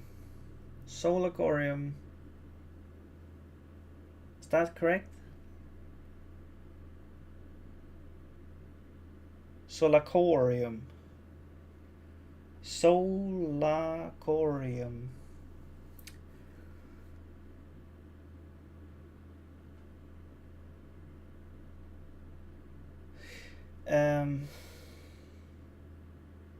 Okay, so I'll just write this down. So we've done some stuff. We've done... yeah, we've kind of done like how you enter the thing. So that's done. We have the walls of flames. We have... this one is done. I mean, rudimentary, but you know, we can polish at some point. I just want to get like the basic things in here. A sequence of projectiles run up. Yeah, so this is kind of done, except we probably want to increase difficulty of blocking projectiles. Maybe sine wave motion, question mark. Once the attack is completed, but stand around a bit, play. Yeah, so this one we don't have, and we also don't have when player is hit, abort the attack, and actually, should we just abort? Like, the thing is, yeah, the idea is that if you kind of fail the minigame, the boss will not... the boss will kind of hit the player and then not get stunned. When the player is hit, I guess we'll stun the player. The boss will get a free hit and then advance the sequence. Okay. What else did we have? Yeah, so that's the thing. Like, how do we actually... how to know if the player was hit? It seems like such an easy thing, but it's like, since the system is kind of working, you know, we have this ECS system and everything has their own like parts like responsibility, like you have the health system that actually handles if the player is hit or not. If we want to have some kind of special, I mean, we could just implement some kind of special way of, like a special tag to the projectile, maybe the source of the damage, and the health system would look that up, and if they have the source, then we add that tag to the player or something like that. I don't know. And then we can kind of look in the boss system, we could see that, okay, well, the player had this tag, so it was hit by the projectile, and then we would know that it was hit, and then yeah, it's just this part is a little bit convoluted here, but maybe there's an easier way, but that is like one of the first like naive approaches that I could think of. Maybe the damage could be, maybe we could change the damage type so that instead of just being a number, it could be a struct that has like different properties and stuff. That could also be a thing, because then, you know, the player could have like resistance to different types of damage as well. Like if you have like fire damage, you have the resistance to fire damage. Maybe you have like, yeah, that could open up possibilities for other things as well. Okay, well, anyway,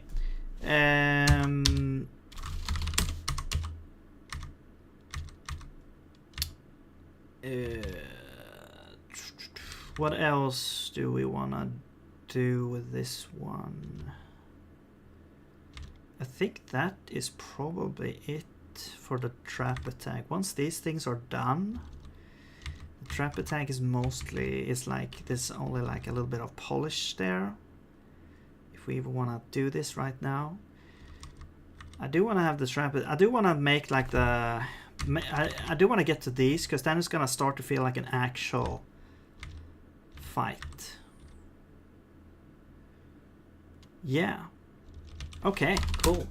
I'm actually more. I'm more happy with this than I thought I was gonna be, actually, because before I made this trap attack, it kind of felt like very bare bones. I mean, it goes to. It's obvious that you know, you start with nothing. It feels bare bones. But anyway. Okay. So we'll continue this tomorrow, and hope you have a nice day, and thank you much for watching and chatting with me here, and hope you have a nice day as well. I said that already, but thank you. Goodbye.